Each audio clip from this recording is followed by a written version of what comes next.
I think Kristen's on her way. Kristen's here. She's on her way to get Joe. Oh. Sorry. It's okay. Yes.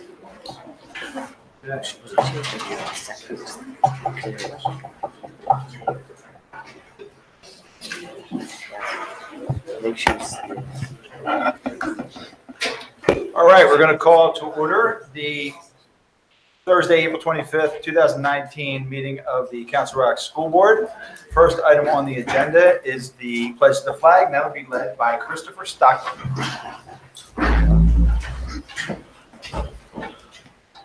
I pledge allegiance to the flag of the United States of America and to the republic for which it stands, one nation, under God, indivisible, with liberty and justice for all. Please remain standing for our national anthem.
My name is Mitch Frank. I'm the band director from Holland Middle School. And these wonderful students behind me are students who were selected by audition process to be part of the All Bucks County Music Educators Association Festival that we recently had in March. So these are wonderful students, and you can see that Council Rock is well represented in this area in Bucks County. And I just want to say that it's been a real pleasure. I was hired in 1979 as band director at Holland Middle School. Actually, it was Chris Holland at Council Rock Intermediate School, Holland, and then it became a junior high. And finally, now it's in its final reconstructed site at Holland Middle School. After 40 years, this is my last opportunity to have a chance to perform with these students, as I'll be retiring with Mr. Desco at the end of this year. I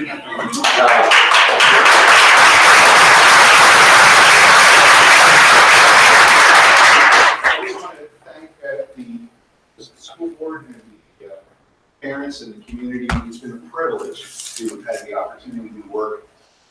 This is how many years has this school district been recognized as one of the outstanding? Past 8 years. 8 years, this school district has been recognized as a handful of school districts around the country as one of the greatest school districts for supporting music education. So without the support of the community and the support of the school board for the arts, we wouldn't have had this kind of opportunity to be able to work with these kind of students and with have these kind of musical programs.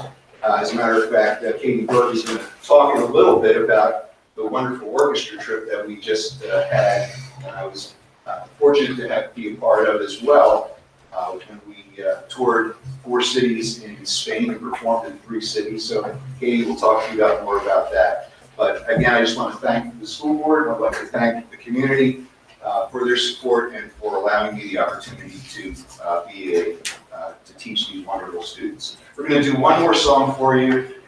This is My Country.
Now, before you all take off, Mr. Rudak, could I ask you to once again, because I actually had this as part of my superintendent's report, 8th year recognized by NAM as one of the best communities for music education in the entire country. That's correct. 8 straight years. 8 straight years. Fantastic. Can we get another round for that?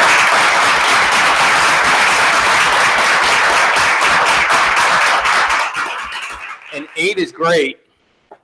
4 decades is incredible, Mr. Frank. Could we get a standing O, please, for the great Ms. Frank?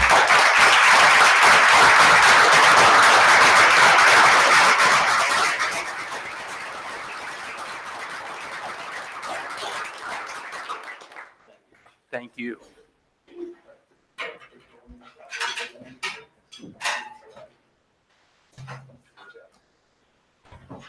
Ms. Rice, can we have a roll call, please?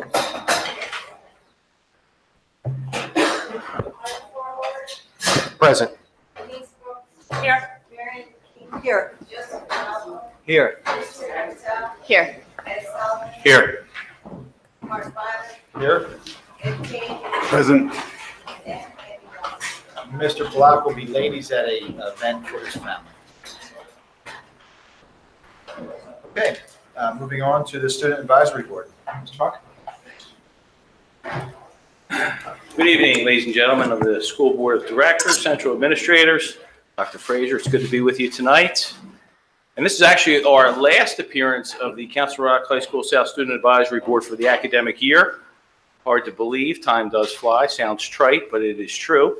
Just want to take an opportunity to thank our students for their dedication and hard work. Katie, Andrew, Nick, and Brianna. And Olivia, our MBIT rep, couldn't be with us tonight. She had a work obligation.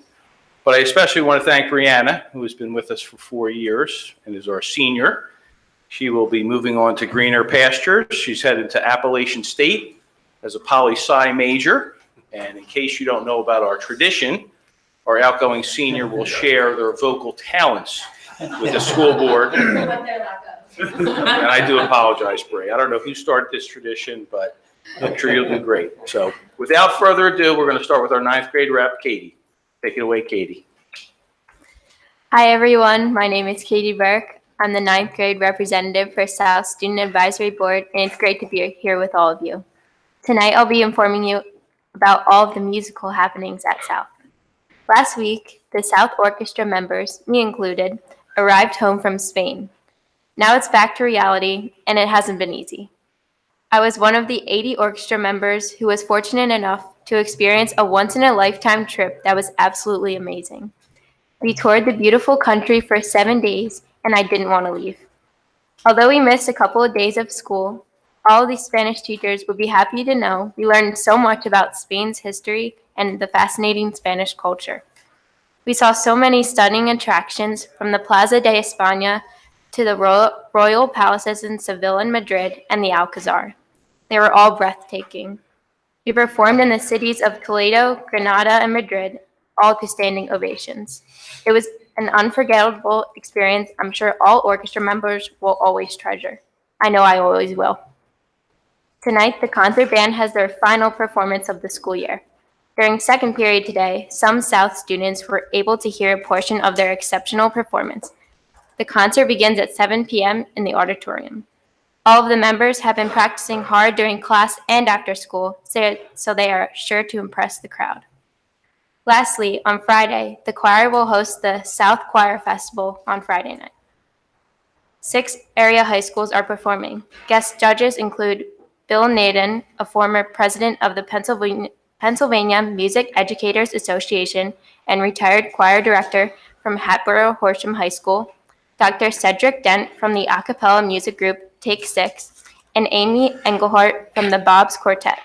There will be workshops for the performers beginning at 4 p.m., and tickets will be sold at the door for the 7 p.m. performance. We wish all of the participants the best of luck. Thank you and have a great night.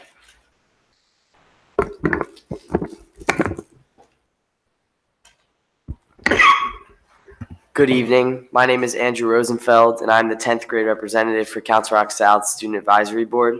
Tonight, I will be telling you about the up-and-coming AP and Keystone tests, as well as the National Honor Society inductions.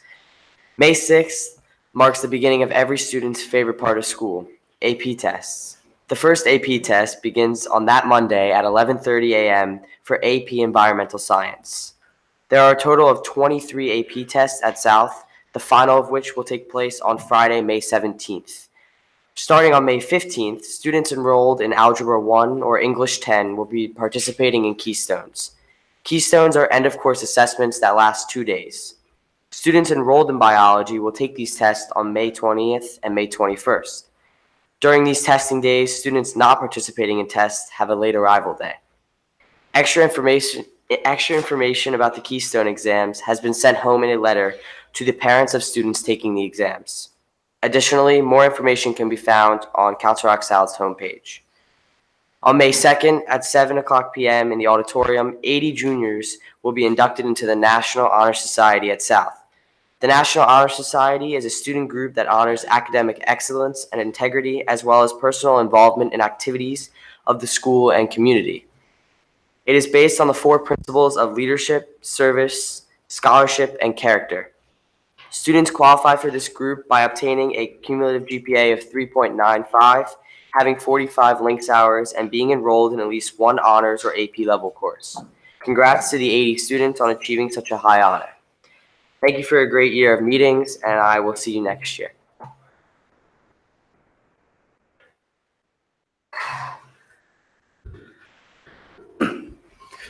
Good evening, everyone. My name is Dick Milroy, and I'm the 11th grade representative for the CR South SAB. I hope everyone had a wonderful spring break and is starting to enjoy the nice weather. Tonight, I will be telling you about the spring sports update, middle school visitation day, the upcoming achievement breakfast, and a quick junior prom recap. Last week, during the break, the baseball team played down in Myrtle Beach, South Carolina. Varsity went 1-3, while JV went 3-1. The varsity team is also looking to improve after spring break and won their first league game against Truman on Tuesday, and then beat Tennant yesterday in 9 innings as they take on the Chamonix today. The freshman baseball team is also 3-1 so far in the season, and they're looking forward to the freshman baseball tournament on May 17th through 19th at the Northampton Civic Center. Right before the break, softball earned their first league win with a come-from-behind victory over Tennant 9-8. Boys lacrosse is currently 6-3 on the season and is looking for another playoff run this year. Girls lacrosse is 4-6 on the season with a big win over North on Monday. Tennis is looking for their 4th win on the season after the break. Both the boys and girls track teams are so far undefeated in dual meets this season and are looking forward to the annual Penn Relays at Franklin Field this weekend. Finally, the boys volleyball team got their first league win before the break against Cheltenham and are looking forward to a strong second half of the season. Just a reminder that middle school visitation day at South will be on Friday, June 7th, as the future freshman class of 2023 prepares to embark on their high school journey. The Sierra South Achievement Breakfast will be on Wednesday, May 29th in the Sierra South cafeteria to honor students who have demonstrated significant academic improvement as a result of individual effort during the first or second semester. And last but not least, I would like to say that prom was a very fun night. I had a blast at the new venue, the Sheraton Valley Forge. It was quite a memorable night too. But it was also great to see Mr. Salmon at the pictures I went to, as we also took a few ourselves. I apologize, I don't have them on me to show you as I was planning on to do so. Well, I have mine with me if you want to come see it. Really? And I enjoyed the picture, Mr. Mulvey. Thank you very much. Yes, you're welcome.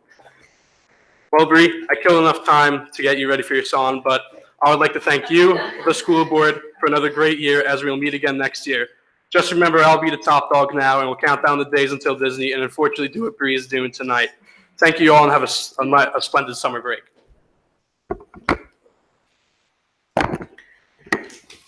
Good evening, ladies and gentlemen. My name is Bree Kirk, and I am the 12th grade representative for Council Rock South Student Advisory Board.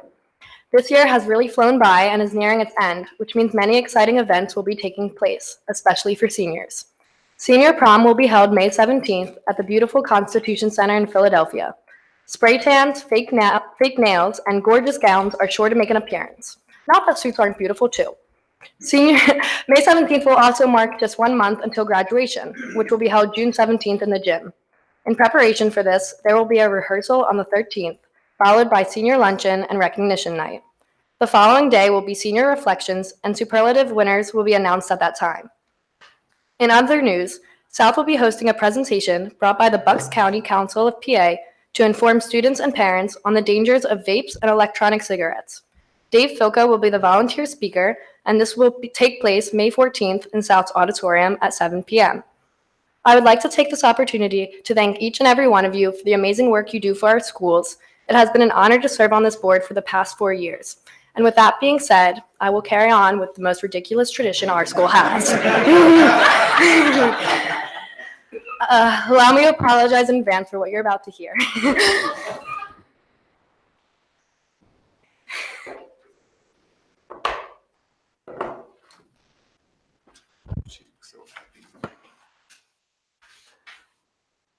We have any Beatles fans? Yes. I do them justice.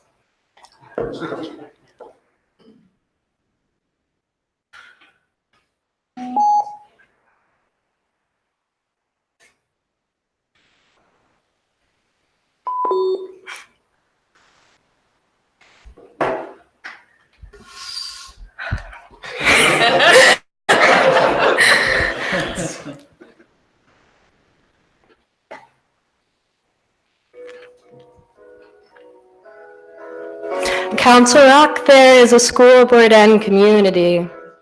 Of every head I've had the pleasure to have known, and all the people that come and go, stop and say hello. On the corner is a gym with an indoor track, and little children laugh as they run around. And Mr. Funk never wears a hat in the pouring rain. Very strange. Council Rock is in my heart and in my eyes.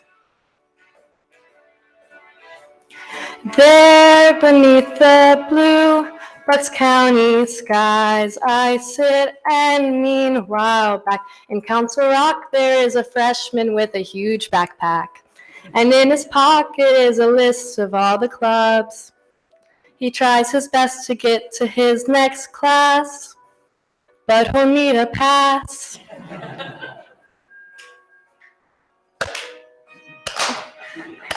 I brought back up.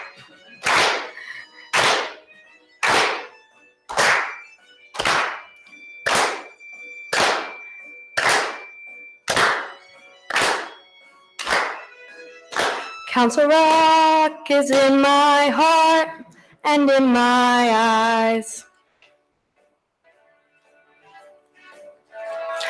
All of you have touched my life in some way. Meanwhile, back under the lights in the middle of the stadium, the pretty girls are cheering on their Golden Hawks. And though our student section is unrivaled, our team is not.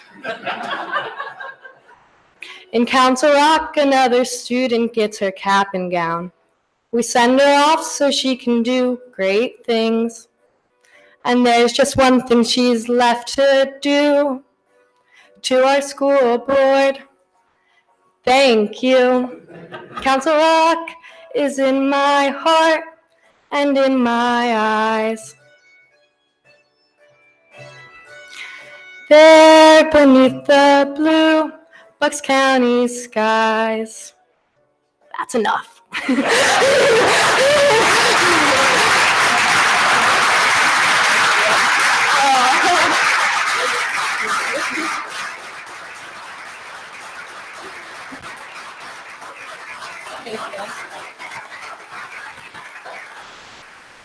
Done. I've been dreading that for 4 years. Thank you all very much. You did it, Bree, and you did it great. Thank you. That was awesome. My musical ability is limited. I'm not so sure about that. Great job. Thank you. That was awesome. All right, Team South. Great year. Thanks for being with us every other month. Finish strong. Summer's right around the corner. Bree, good luck at App State. Thank you. You'll love it. I hope so. All right. All the best to all of you. Thank you, Mr. Funk. Thank you, Team South.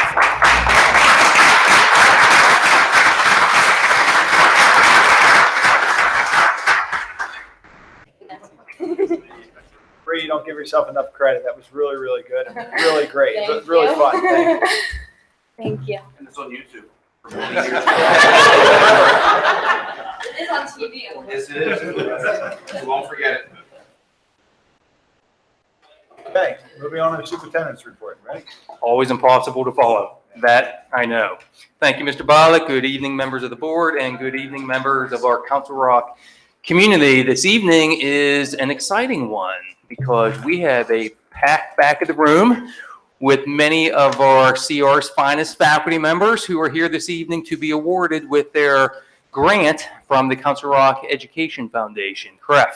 So I see Miss Gail Acosta out there. I see Miss Marion Malicious hanging out as well. So thank you to you. Thank you certainly to all the folks who make this possible. And congratulations this evening are in order to, what do we have, 15? 15 awards to hand out this evening. That is outstanding. Take it away. Good evening, everyone. I will be brief. I just want to thank you all because the reason why we're handing out almost $47,000 in grant awards tonight is because of our community, our supportive community of board members, of parents, of businesses. It takes us all collectively to come together. And this is a milestone for us tonight for CREF and for the district as well. So we'll get right down to business here and we'll start to present our awards.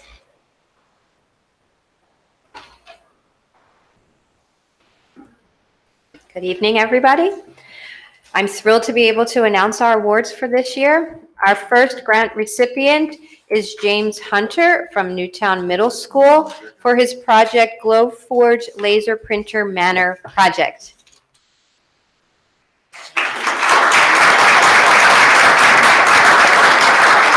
The GlowForge is a laser printer that can cut materials such as cardboard into whatever design you want.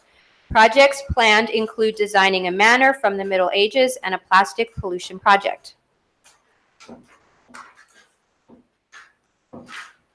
Our next award is for Jim Biglin from Council Rock High School North for Rocketbook, Cloud Notebooks, and Sketchbooks.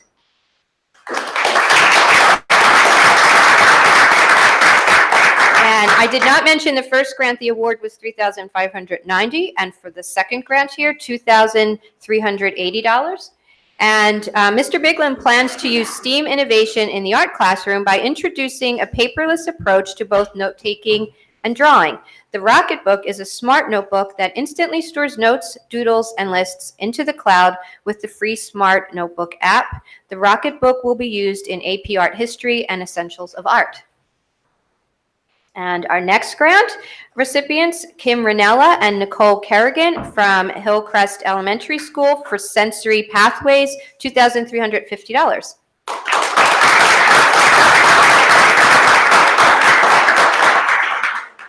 Research has shown that students who move regularly do better in school. This is especially true for students who need a little extra movement.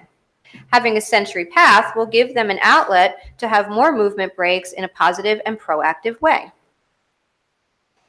And our fourth grant is awarded to Kristen Mangan and Sandy Pierce from Wrightstown Elementary School, On the Edge of Our Seats, $2,300.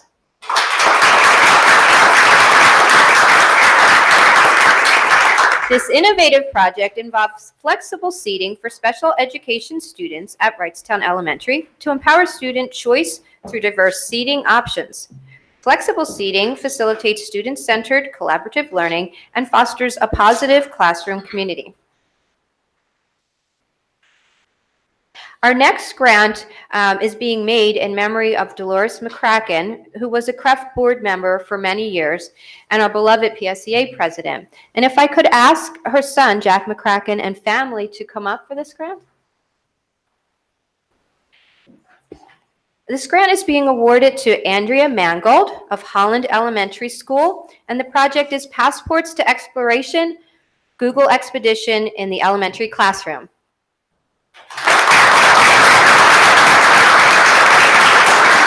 The grant amount is $4,136.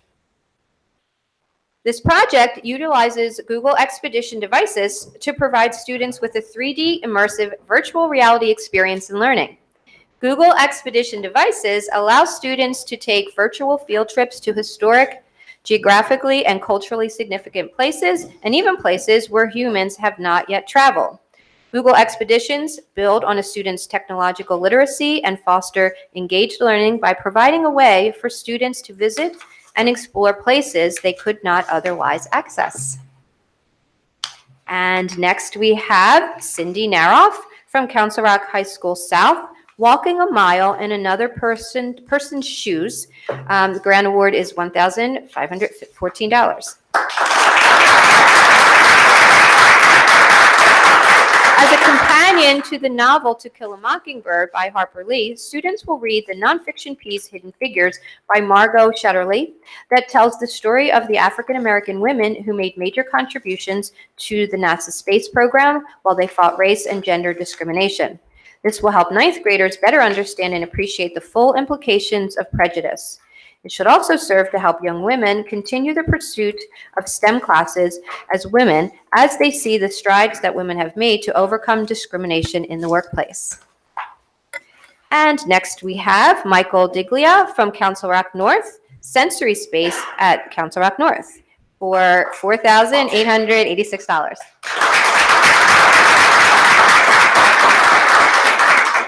Grant funds will be used to create a sensory space for individuals with autism, physical challenges, and emotional disturbance.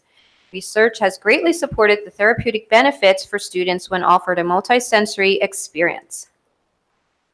And next we have, this grant was awarded to Lisa Weiss, but will be accepted by Katie Christensen because Lisa could not be here. The grant is for Churchville Elementary School, One Book, Two Schools. And it will actually take place, the project, at Churchville and Wrightstown. And the award is for $8,000.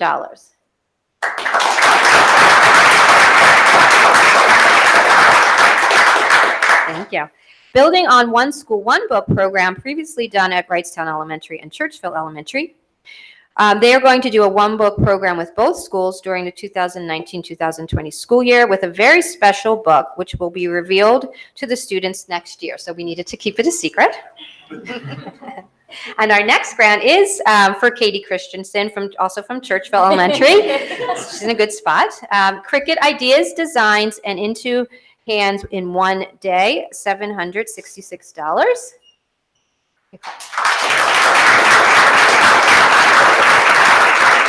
The central pivotal tool of this grant is a digitally advanced computerized cutting machine with a digital design program.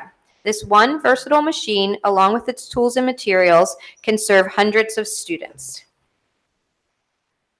Our next grant, Katrina Sarah is not here, and her grant will be accepted by Danielle Jordan, Richborough Elementary School, and the project is a flexible seating classroom, amount $1,857.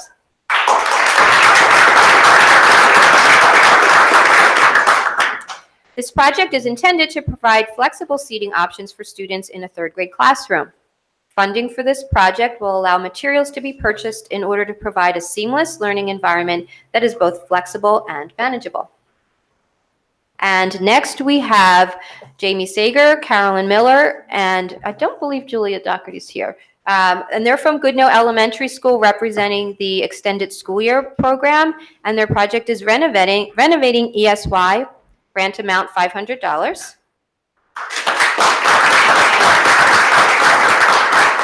Extended school year supplies will be upgraded to allow for different experiences for students in the program. Materials will be chosen that can be used by all students regardless of their disabilities. And next we have Danielle Puglisi and Linda Wojan from Welsh Elementary School. Maureen M. Welsh pulls into the steam station, and the amount is $3,325.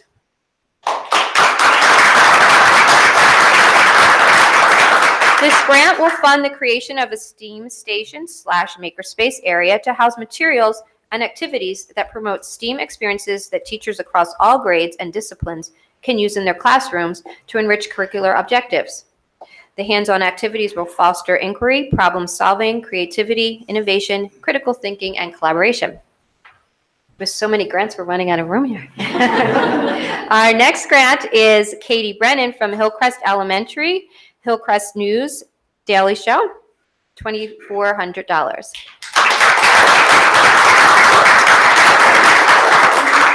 Hillcrest News will be a student-run daily broadcast at Hillcrest Elementary School.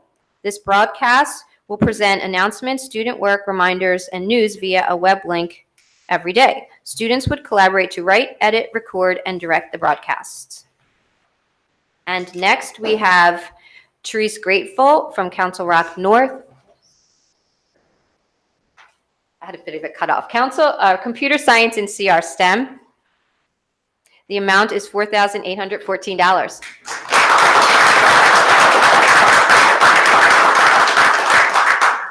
STEM education in Council Rock will be expanded to incorporate Arduino and Raspberry Pi technologies. These cutting-edge technologies, already widely used in colleges, will be available to the the experimental research and science fair students at North and South to expand project opportunities that further integrate computer science, technology, engineering, and science. And finally, we have from Newtown Elementary School, Mallory Barch and Katie Callum. And their grant is for bikes for bike safety, and the amount is $3,711. The goal of this program is to teach bike safety to students in Life Skills program, reducing the risk of injury. It will improve riding skills, increase confidence, increase physical activity, and will teach students to enjoy lifelong physical activity. So we're going to try to get a group picture. Challenging, and I think we might be able to do it. Make like a horseshoe, back it up a little bit, and tighten up. I think we'll be in good shape. Dr. Green, let's get you in. We've got some tech board members and some board members as well.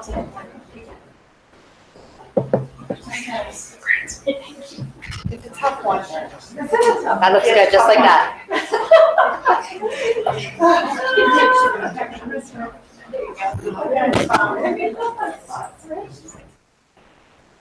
You guys have to like tuck your shoulder behind you. Yeah. You want to tap her?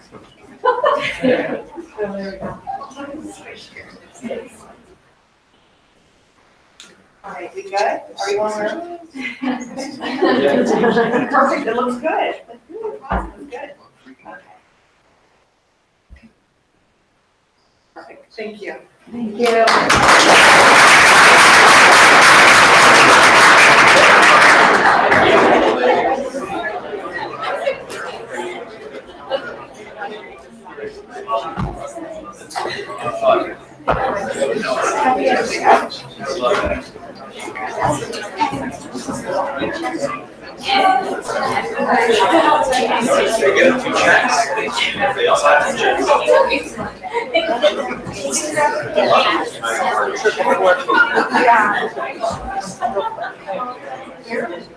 Just because, real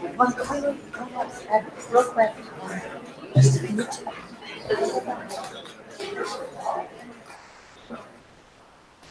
Okay, I am not supposed to do pictures, but hopefully this will come out.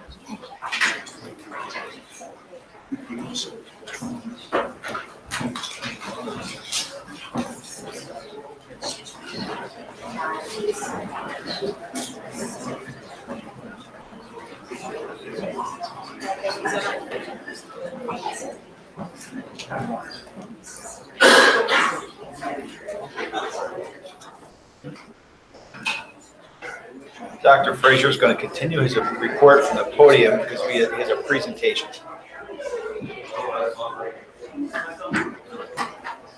Okay, thank you, Mr. Bialik. So this evening, we are going to present a mini version of a presentation that Mr. Taylor, Mr. Stone, and I made a couple weeks ago at the most recent Finance Committee meeting. And so as you can see here, this is what we are calling a long-range master facilities plan. I've seen some chatter via email, social media, etc. A lot of talk about one of these projects, and perhaps that's because the good Mr. English wrote an article on the potential turf at Council Rock South. The reality of this plan is that it is much, much more significant than just the turf project at South. So I would tell you that, in fact, we have a total of 5 projects as part of this plan, and 3 of these projects will be up for approval here this evening. The other 2 will be coming up in the future. So what are these 5 projects? You see there the scope of the 5-year master plan. We have, very importantly, our Achieve program, Sloan School, and Twilight facility, which are currently housed at LSAC, the Law School Admissions Council building, and they have been there since the 2009-2010 school year. So we do have a recommendation regarding those 3 programs and finding a responsible and permanent solution for them. The second, third, and fourth projects that you see up there represent, also importantly, the 3 schools that lack air conditioning. So we knew that if we were going to make a master plan, we needed to prioritize, for the sake of students and staff in those buildings, air conditioning. They're due for renovations anyway. So you see that we have Sewell Finestone Elementary addition and renovations, and then we have Hillcrest Elementary renovations and Richboro Elementary renovations. So those are 4 of the 5 projects, and then the 5th, as you can see, and as perhaps you read in the Courier Times this week, is the turf multipurpose field at CR South. Now, why build a long-range plan? In my opinion, and I don't think I'm the only one with this opinion, any big decision, any important decision that we make should never, ever be made in a vacuum. You always have dominoes to it. You always have other pieces that coordinate with it. And so we have to be able to look at the issues holistically in order for us to make the best short-term decisions and also the best long-term decisions. So the example that I give up there is within the fiscal realm, we've become accustomed to doing 5-year budgetary projections. And the reason why is because we understand that whatever decisions we make today or this year, we have to understand the implications of those decisions in the upcoming years. So that way we make the most informed, best decisions that we possibly can.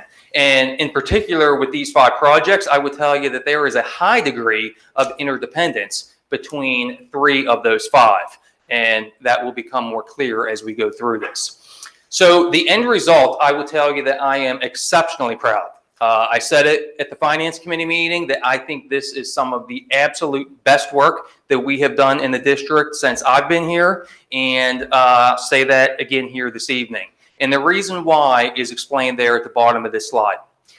The end result of this plan, understanding the scope is those 5 projects, is that we're able to address multitude critical issues. First, we talked about Achieve, Sloan, and Twilight being on lease at LSAC, and they have been for the past almost a decade now.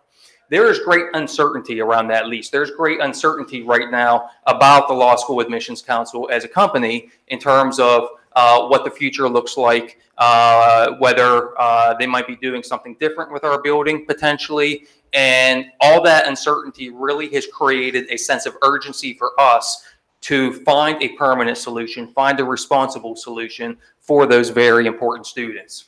I had already mentioned the second one, that we have 3 non-air conditioned schools. Any parents of students in those 3 schools will certainly remember the opening week of school this year, heat index of about 100 or 100 plus, and we had to close all 3 of those schools early on multiple days the very first week of school. Just poor teaching and learning conditions for everyone involved.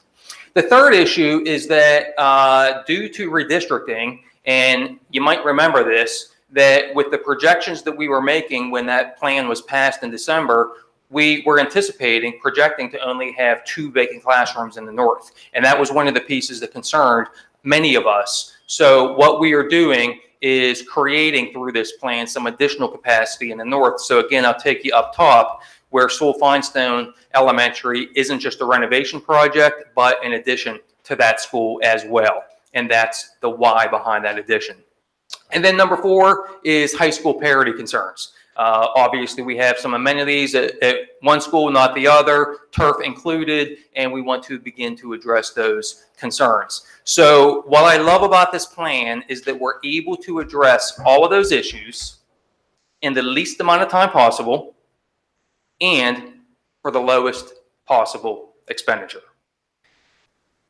So we're doing the right thing for students, and we're certainly doing the best job that we possibly can in addressing these needs for our taxpayer base as well. And what I'll tell you is that the only outstanding major project then between 2023 and 2030 is the renovation of Newtown Elementary School. And Newtown Elementary School carries the same footprint as do Hillcrest and Richboro. So as we talk about the Hillcrest and Richboro renovation, those of you who are Newtown Elementary parents or stakeholders, the same will in the future apply to you. Now, why do we say 2023? Because this is our timeline. So Achieve, Sloan, Twilight, we are looking at a start date literally of next month. And we are looking at a finish date of July 2021. So that means that in another 2 years, the recommendation that we are making for Achieve, Sloan, and Twilight will be ready for the 2021-22 school year. I have the other projects listed here by start date. So you see the Sewell Finestone will also be starting next month, and the turf project at South will also be starting next month, of course, if they are approved here this evening, and you see the finish dates for all 3 of those projects. Now, Hillcrest Elementary, we're looking at that a little bit later in the process, and Richboro even one step later than that. But as you can see, all of this work will be done by the summer of 2023. So again, from an air conditioning standpoint, from just an overall feel in those buildings, it was very important to us to prioritize getting these done as quickly as possible and for the lowest possible expenditure. And we'll explain that a little bit more as we go through this. But again, we have uncertainty with the LSAC lease, the non-AC buildings, capacity concerns in the north, begin to address high school parity issues. And then again, as we consider age and condition of schools, the only outstanding major project from here through the year 2030 will be the renovation of Newtown Elementary School. So what we will do now is walk through these site by site, project by project. I am going to share the recommended plan. that is at the header of each of these slides. And then I'm going to invite Mr. Doug Taylor, our Director of Operational Services, to come up and fill in some of the details that he can do much more eloquently than I. So in terms of the Achieve program, Sloan School and Twilight, our recommended plan is at a projected cost of $13.8 million to build a new standalone 25,000 square foot facility on the former Richboro Middle School campus, while the former Richboro Middle School continues to be used as swing space for the renovations of Rolling Hills, Hillcrest, and Richboro Elementary School. So again, we talked about how some of these pieces are interdependent with each other. Part of what we initially considered was just renovating a portion of the existing Richboro Middle School for Achieve, Sloan, and Twilight. Would we have made that decision? If we would have made that decision, it would not certainly have been the best financial decision for the school district. And so Mr. Taylor will be able to come up, share some of these considerations, and then walk you through some of the financial pieces at the bottom. So the considerations for the Achieve Sloan Twilight facility include our investigations of multiple options for this project, including engaging a commercial realtor to take a look at opportunities for us elsewhere. And they were not able to find any viable options. They found properties, they found potential buildings, but none of those options were viable for us or feasible. It does allow us, as Robert mentioned, to address the uncertainty relative to the LSAC lease and make sure that we have a home for those students. And as you can see, we've spent nearly $8 million on lease payments since we've been leasing that building since 2009-10. And it allows a long-term flexibility for the former Richboro Middle School, not only for the swing space for the upcoming renovation projects, but beyond. Whatever opportunities we see, what the board feels that building could become at a later date is still out there for opportunity. So that building remains at our disposal for future use.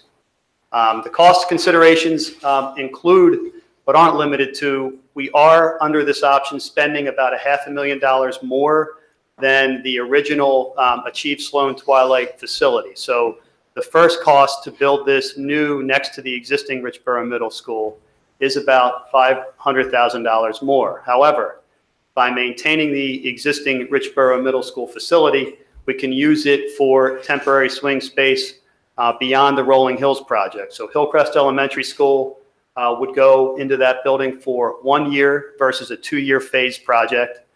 So by eliminating modular classrooms for that single project, we are saving about $900,000, probably more, but we're conservative with these numbers. Utilizing the building again for the Richboro project, the same exact savings, a 1-year project without students in the building and saving about $900,000. In addition, each of those projects being 1 year versus 2 realizes us about a $300,000 savings each in simple construction costs, not having mobilization trailers on the site for another year, the 4 prime contractors not having superintendents and workers here. These are verified costs, which we verified on Wrightstown to go 1 year versus 2. So in addition, we included the first year lease savings for LSAC in the savings. At the end of the day, with going with the new facility on this site, despite the $500,000 cost in the initial piece, is about a $2.1 million cost savings to go with this option. So we're proud of this option. We did a lot of work to come up with this, and those lease savings that are mentioned will be ongoing savings for our district for years to come, which Mr. Stone will reallocate to some other line item in our budget. Thank you, Mr. Taylor. Nicely done. And again, this is, to me, being responsible to students as well as being responsible to our taxpayers. This is how those pieces fit together, and this is why we wanted the master plan, this whole process, instead of rushing in to doing any standalone project approvals. Moving on, Sewell Finestone Elementary School addition and renovations. The projected cost here is $30 million. It does include a 5-classroom addition to address the capacity concerns that I had mentioned around redistricting, and then to conduct a complete renovation of the remainder of the school. Mr. Taylor. So when we interviewed architects, we did ask for a solution for total renovations and the addition of the 5 classrooms, but with that, an option B to build a new facility on the same site. All 3 architects provided us an option which really result in about a $6 million additional cost to consider new versus renovations and additions. And that number, the delta is just too great to consider that option knowing all the other work that we have. However, that does not compromise the finished product in any way. We will still have a highly energy efficient facility. It will have all of the amenities that a new school would have. The limitations are, we're working within an existing footprint, a little bit less efficient, but at the end of the day, will be a very nice facility, much like the other buildings we've renovated. It would include a 5-classroom addition and any small additions of spaces that are displaced as a result of the renovation. For example, when you put in new code compliant toilet rooms that may take up the space of an entire classroom, you will knock that space out and you will have to add that to the classroom addition. So there'll be efficiencies with that addition and picking up some other pieces that might be displaced as a part of the new design. We will separate the bus and parent circulation on this site. We will relocate the exit drive away from that sharp corner so that there are appropriate sight lines when exiting the parking lot, making it safer for staff and students. We will utilize sustainable finishes. And as I said, new energy efficient HVAC systems, the same systems a new school would have. And instead of using an above ground fuel oil tank, we will look at propane and use high efficiency propane powered boilers and new air-cooled chillers and all the things our other schools have. So will be a great facility. Moving on then to the combo of Hillcrest and Richboro Elementary School renovations. Those 2 schools, like Newtown Elementary, share a footprint, and they will also share the scope of the renovations that we do. So we will present these 2 together. So the recommended plan is at a projected cost of $23 million for Hillcrest, and then due to inflation, 23.9 for Richboro. The good thing is we're now getting into the schools in the district that are 1980s construction, 1980s designed and beyond. So we're not in a position where we need to be moving walls and completely gutting the inside of these buildings. So what that means is that we will be looking for a comprehensive renovation of these schools with some exceptions. And those exceptions would be a redesign of the floor plan because we do not consider that necessary. It would also likely exclude new floors in the corridors, exterior improvements, major site changes, or other off-site improvements. Mr. Taylor. Yes, so this approach does meet all the educational goals that we will have. There could be some minor modifications, but there'll be no major modifications as we have seen in buildings that are pre-1980s. And the reason for that is the buildings that were built in the 60s had much lower floor-to-ceiling heights. They had spaces that were not nearly meeting the square foot sizes that we see in today's programs. The 1950s, 60s, and 1970s had the open pod concepts, minimal exterior openings because of the fuel oil challenges at the time. They were trying to be more energy efficient. In the 80s, the buildings changed a bit. More windows, the spaces were more appropriately sized, the corridors are wider. They're designed and recognized more of our programming that we see today. So barring no major 21st century educational changes down the road, these buildings will be quite fine to renovate in a slightly different way. And this isn't just affecting Richboro and Hillcrest. This would affect the Newtown Elementary School, and it would affect renovations moving forward as we circle back around, and at some point we'll see South. It'll be 30 years old in 12 years or 11 years. We will see Welsh Elementary School. Those buildings were appropriately designed to today's standards, and they'll see similar renovations. So this is something that is starting now, but will affect schools moving forward for the most part. The building footprint doesn't provide the same ADA challenges that other buildings have. There are no vertical circulation issues. The spaces are more appropriately sized for wheelchairs, and anything that isn't would be addressed. The project will still replace all of the mechanical, electrical, plumbing systems. It will replace the lighting with LED lighting. The mechanical systems would be the same. Gas-fired boilers, high-efficiency boilers, air-cooled chillers, all the things we've put in other schools. They would include new sprinkler systems, fire protection systems, security systems, the secure entry vestibules we've seen in all other schools, recognizing the need for new kitchen equipment. The exterior windows would be replaced, so we would address some exterior pieces of this, and likely some minimal exterior stucco repairs or whatever else might be there. But you won't see a total facade, a facelift like you've seen in some of the other schools. But minor site improvements would include some small work to playgrounds, potentially mill and overlay of a lot if it's cracked and needs work, things such as that. The projects allow us to perform the work over a 1-year period versus 2 by utilizing the former Richboro Middle School. And again, the cost savings associated with the work for these 2 schools and the slight reduction in scope is about $3 million each. So in addition to those savings we showed you a few slides ago, this is an additional $6 million of savings that we're able to put back into these projects to make this whole package work. The 1.8 we told you about is there. That's a repeat of what we showed you. The 600,000 savings is also a repeat. So about $8.4 million is where we are in savings with these options considered.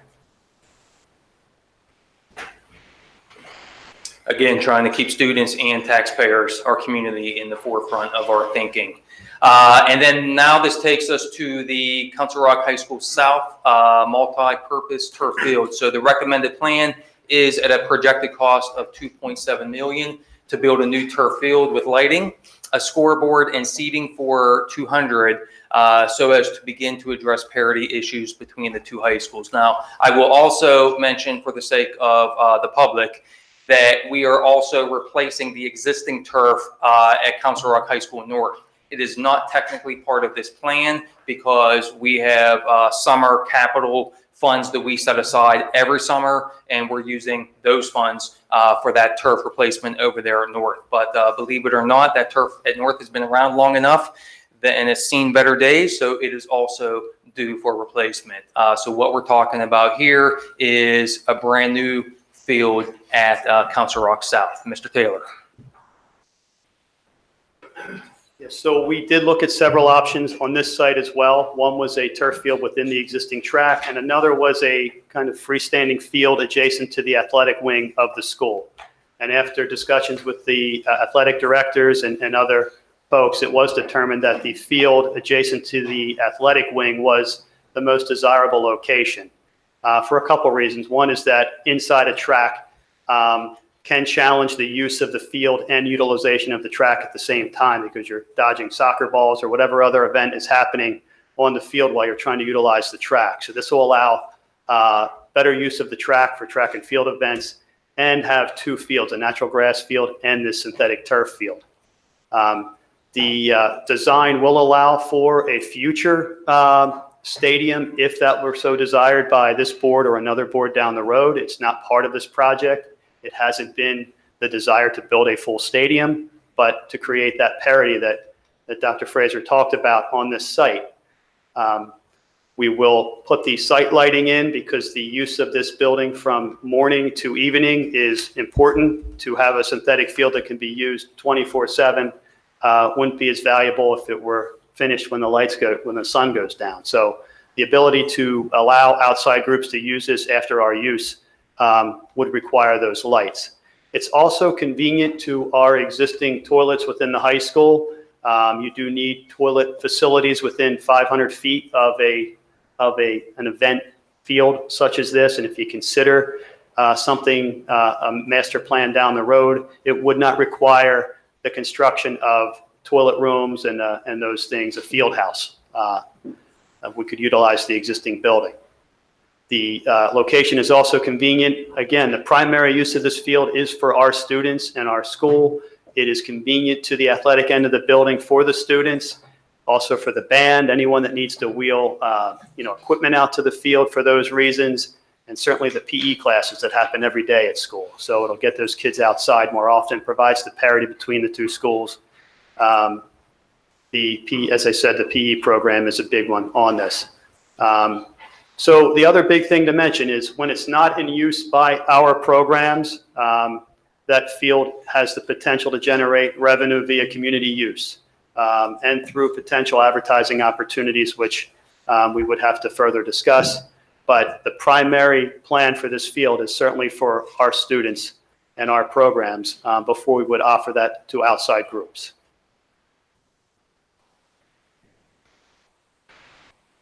Okay, so this is going to take us then into the financing of these plans. I have said a couple times now that not only are we able to achieve all of these objectives and all 5 of these projects in the shortest time possible, but also with the least possible expenditure. So I would like to invite up Mr. Bill Stone, our Director of Business Administration. Thank you, Dr. Frazier. The financing plan for the projects that Dr. Frazier and Mr. Taylor just discussed is over a period of 5 years. And we've built into our annual operating budget an increase to our debt service payment of $100,000 per year for a total of $500,000 over the life of that plan. So in each individual year, that tax impact is 0.06%. For the homeowner. So a 0.06% tax increase each year to be able to afford that $100,000. So you can see up on the screen, there's 4 borrowings that will need to happen. We'll use some funds that are remaining in our current bond fund monies, totaling $89.2 million. You'll notice that there's a second bullet point. In each of these financings, we're using a tool called capitalized interest, where because of our budgetary constraints and the schedule constraints trying to get this work finished, we're using an acceptable tool to get the money as soon as possible, but you borrow that and pay it back a little at a higher rate. So the circle at the top right notes that although we are using capitalized interest, which is common for school districts doing very significant projects like this, we are offsetting construction inflation. So if the board was not inclined to use capitalized interest as a tool to finance these projects, the alternative would be that the projects would have to be delayed. And each year the projects are delayed, Mr. Taylor calculates about 4% interest on 4% inflation, on the cost of each of those projects every year out that it is delayed. So the cost of the capitalized interest model is about $2.5 million. The construction inflation, if we were to completely avoid capitalized interest, is about $3.9 million. So you can see that there is an impact, obviously, of using capitalized interest from a cost perspective, but it is less than delaying the projects and becoming subject to construction inflation. There it is. And there it is.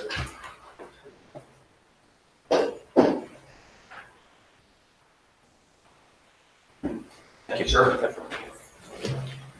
All right, so to sum this up, again, trying to do right by kids and right by our overall community, the total cost reductions or savings of this plan, these are all figures that you have seen at this point, about $2.1 million by using the former RMS campus as we are proposing. Then you have an additional $6 million in savings with the modified scope of the Hillcrest and Richboro L renovations. And then we take that look at a $2.5 million expenditure for using capitalized interest versus a $3.9 million expenditure should we delay these projects and absorb the inflation that we would. That cost is about $1.4 million higher at $3.9 million. So when you net all that out, we're looking at a total reduction or a total savings of about $5.6 million, which to me feels absolutely fantastic.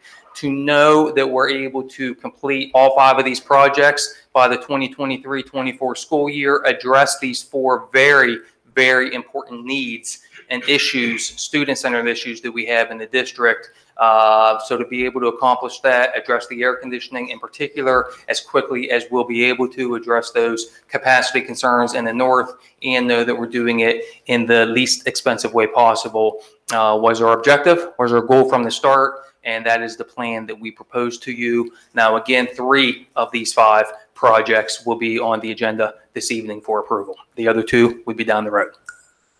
Thank you. So let me switch gears, and we can certainly save discussion, if that's okay, until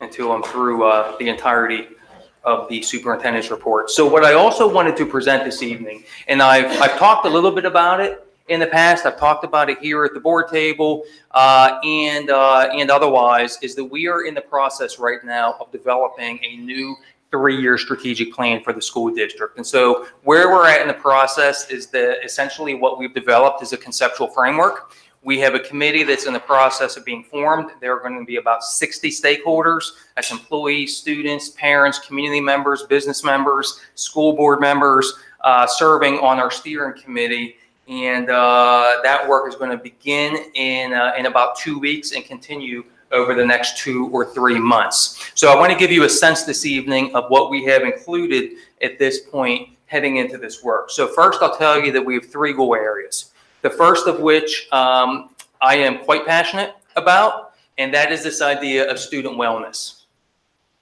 This is a hard time to grow up as a kid.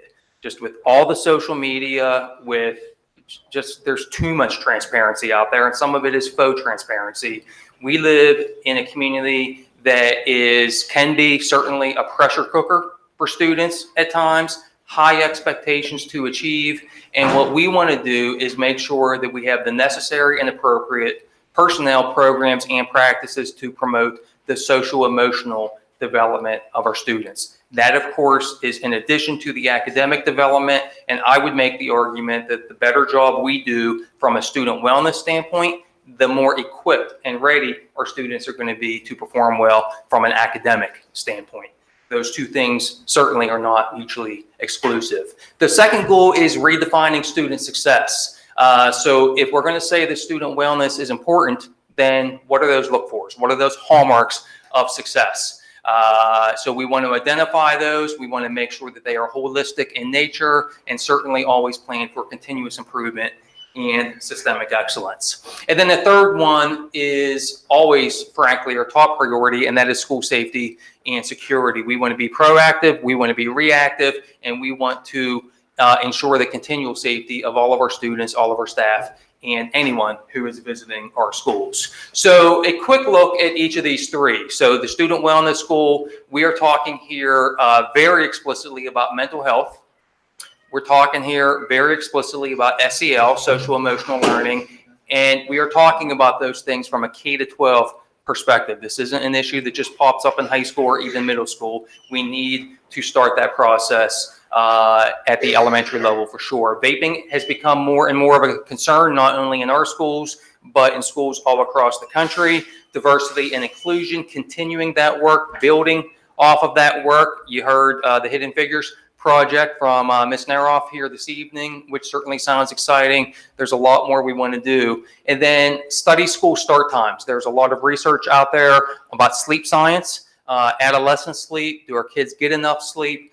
It's an examination that we absolutely want to make and see if an opportunity would exist to delay high school start times in particular. And then the last piece worthy of mention here is that we are looking, this was talked about a couple months ago, at academic standards, at a revised high school master schedule to provide additional opportunities for students to pursue their interests, their passions, their aspirations, give some additional flexibility beyond what they have today. Redefining student success.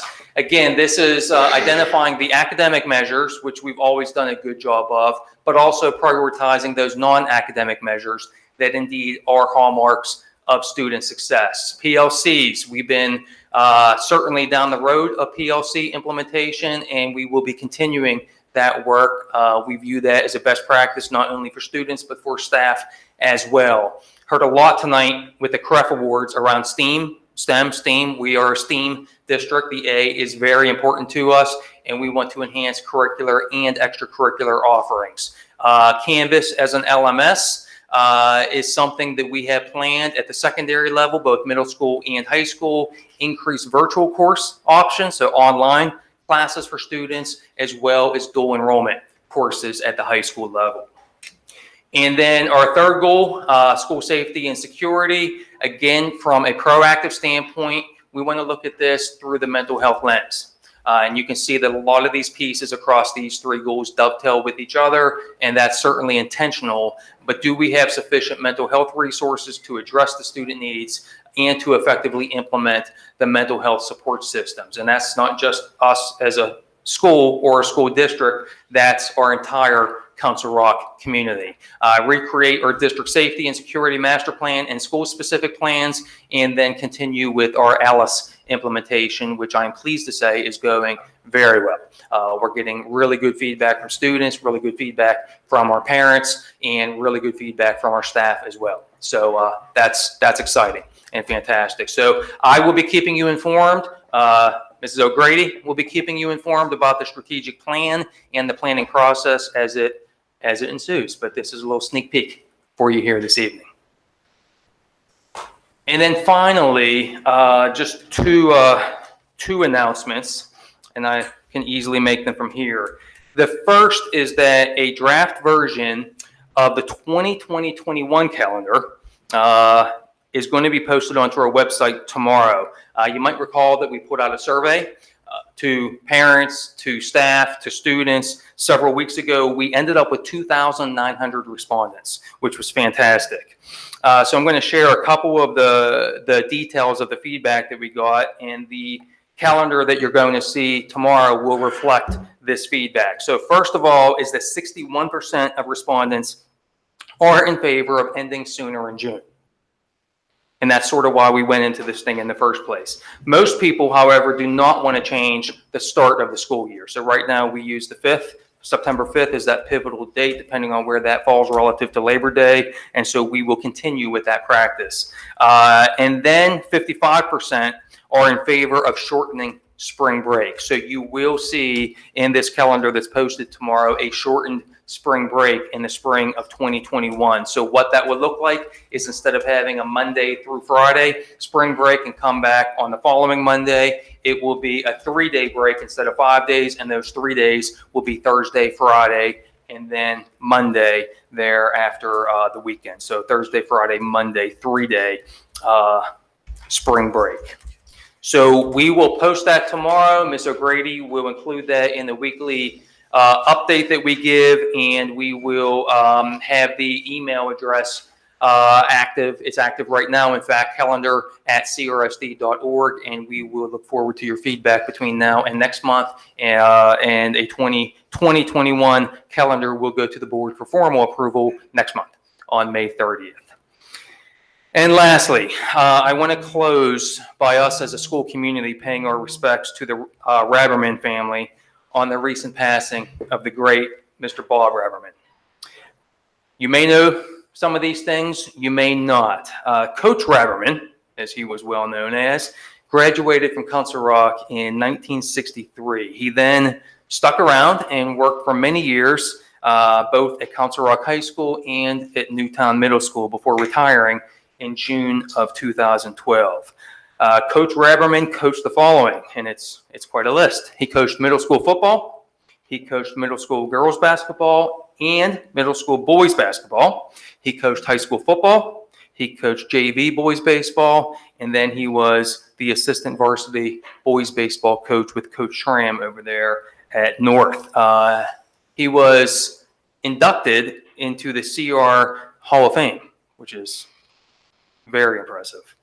He certainly had many ties to the CR community youth athletic programs, and everyone that I've talked with said that just absolutely beloved by students, by colleagues, by parents, really by anyone who met him. His wife Anna also taught in CR for many, many years and also served as our social studies curriculum coordinator. And Mrs. and Mrs. Raberman also had 3 children go through our Council Rock schools and graduate from CR. So Mr. Raberman, a great Council Rock man. Our condolences to all of Coach Raberman's family and friends.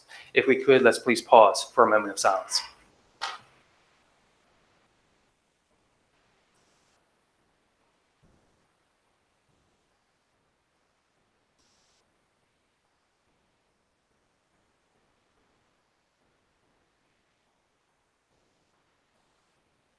Thank you.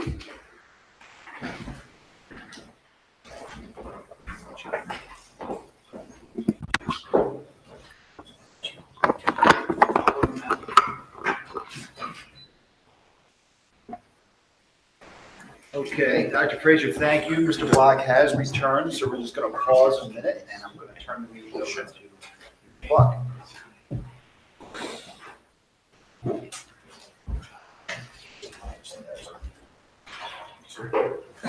Good evening, everybody.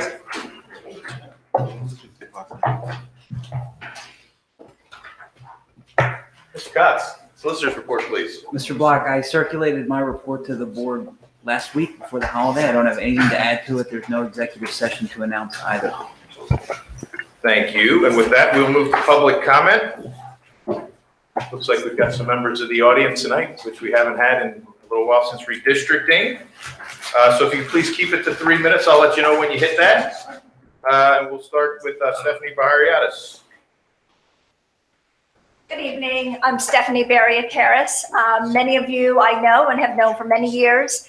Some new faces to the board and look forward to working with you all. So tonight I come here to talk about this phenomenon that I've seen over the many years I've been coming to school board meetings.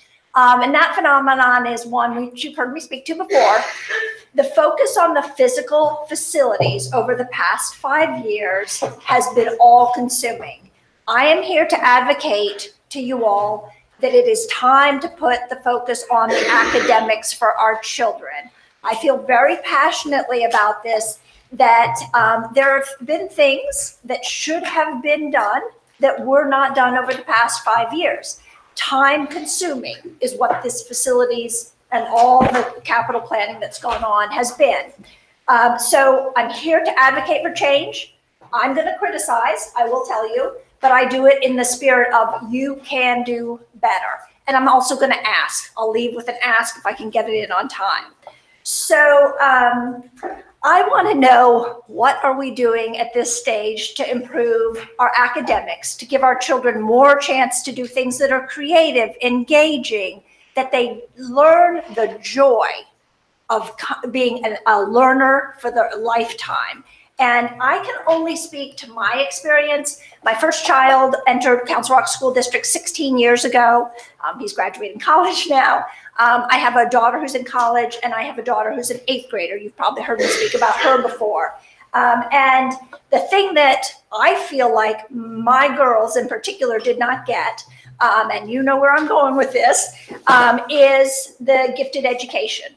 So this report came out in 2013. You might be familiar with it.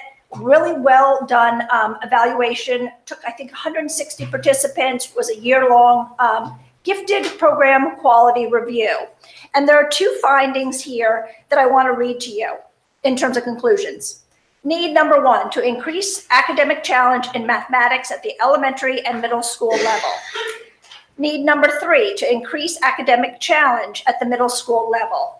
And I can tell you, my first daughter sat through 2 years in Newtown Middle School reading books during her math classes, okay? She got all A's. She read books the whole time.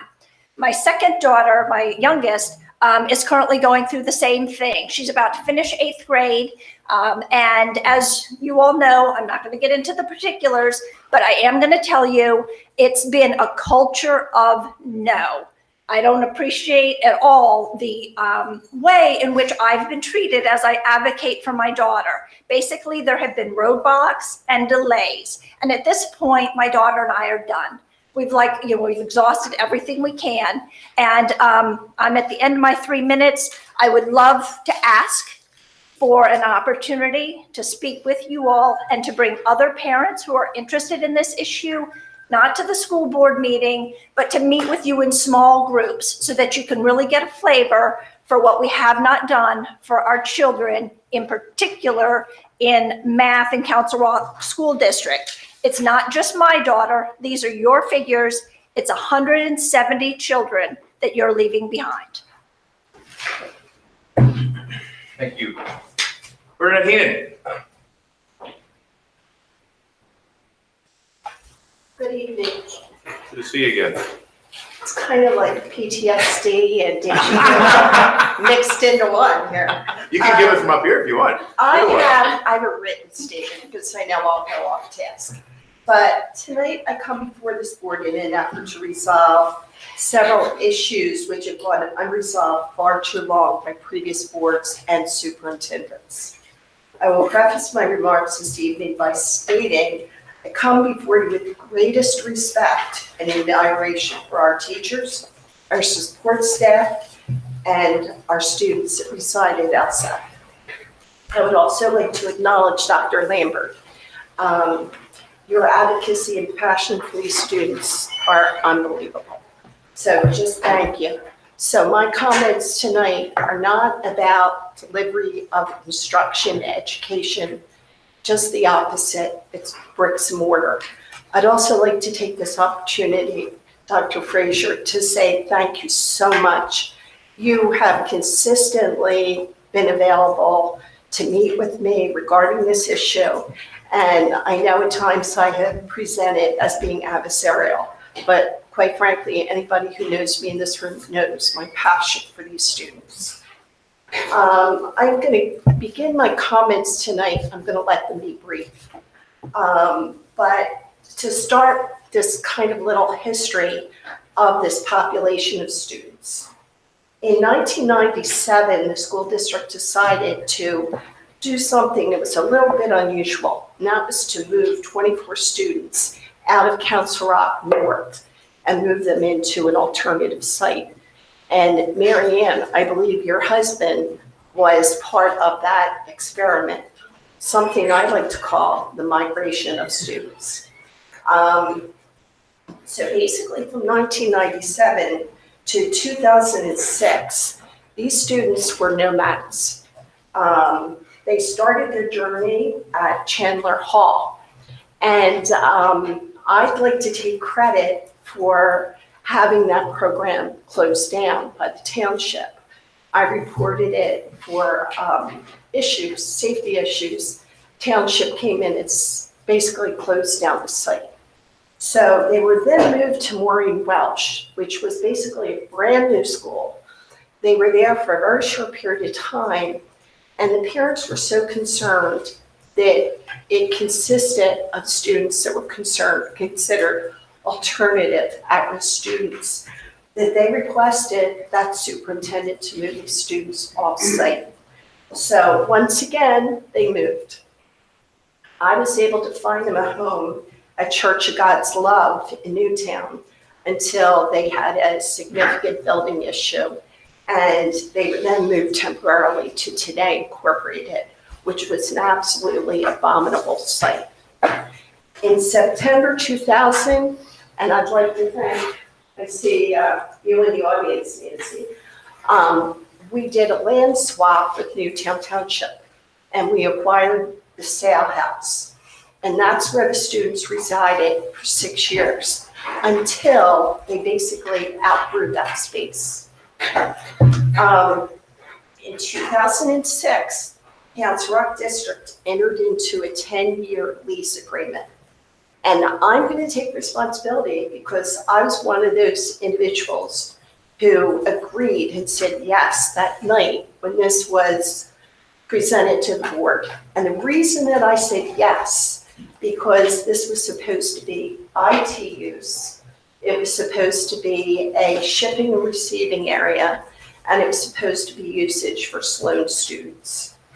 Well, in a very short time, IT left the area, Shipping and receiving left the area, and the only remaining individuals in that building, it's a less than stellar building, were students.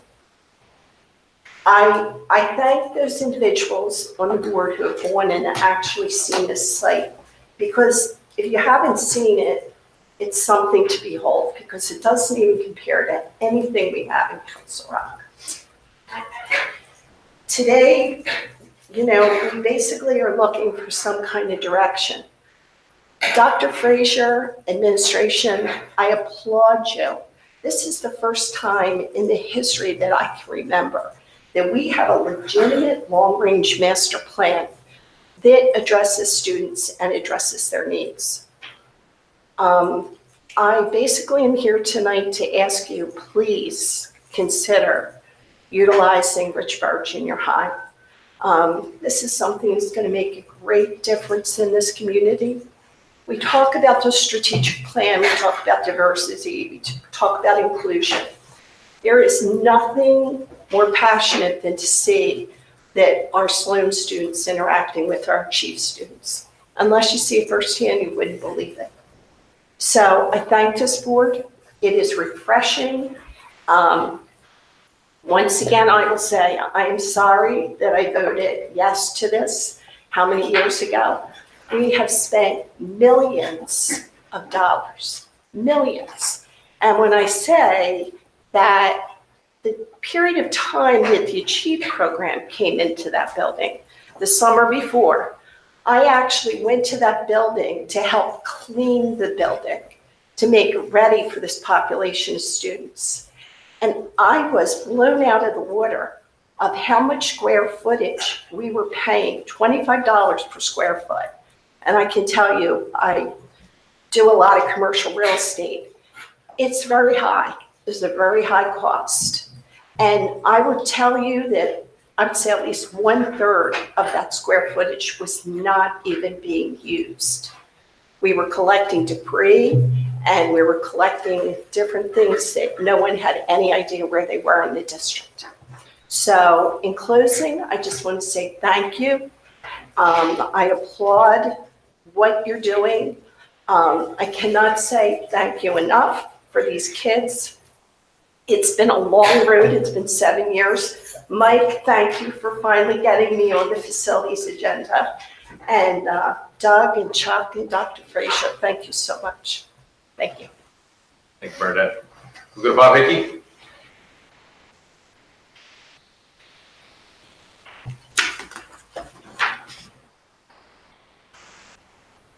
Good evening, everybody. Bob Hickey from Northampton Township.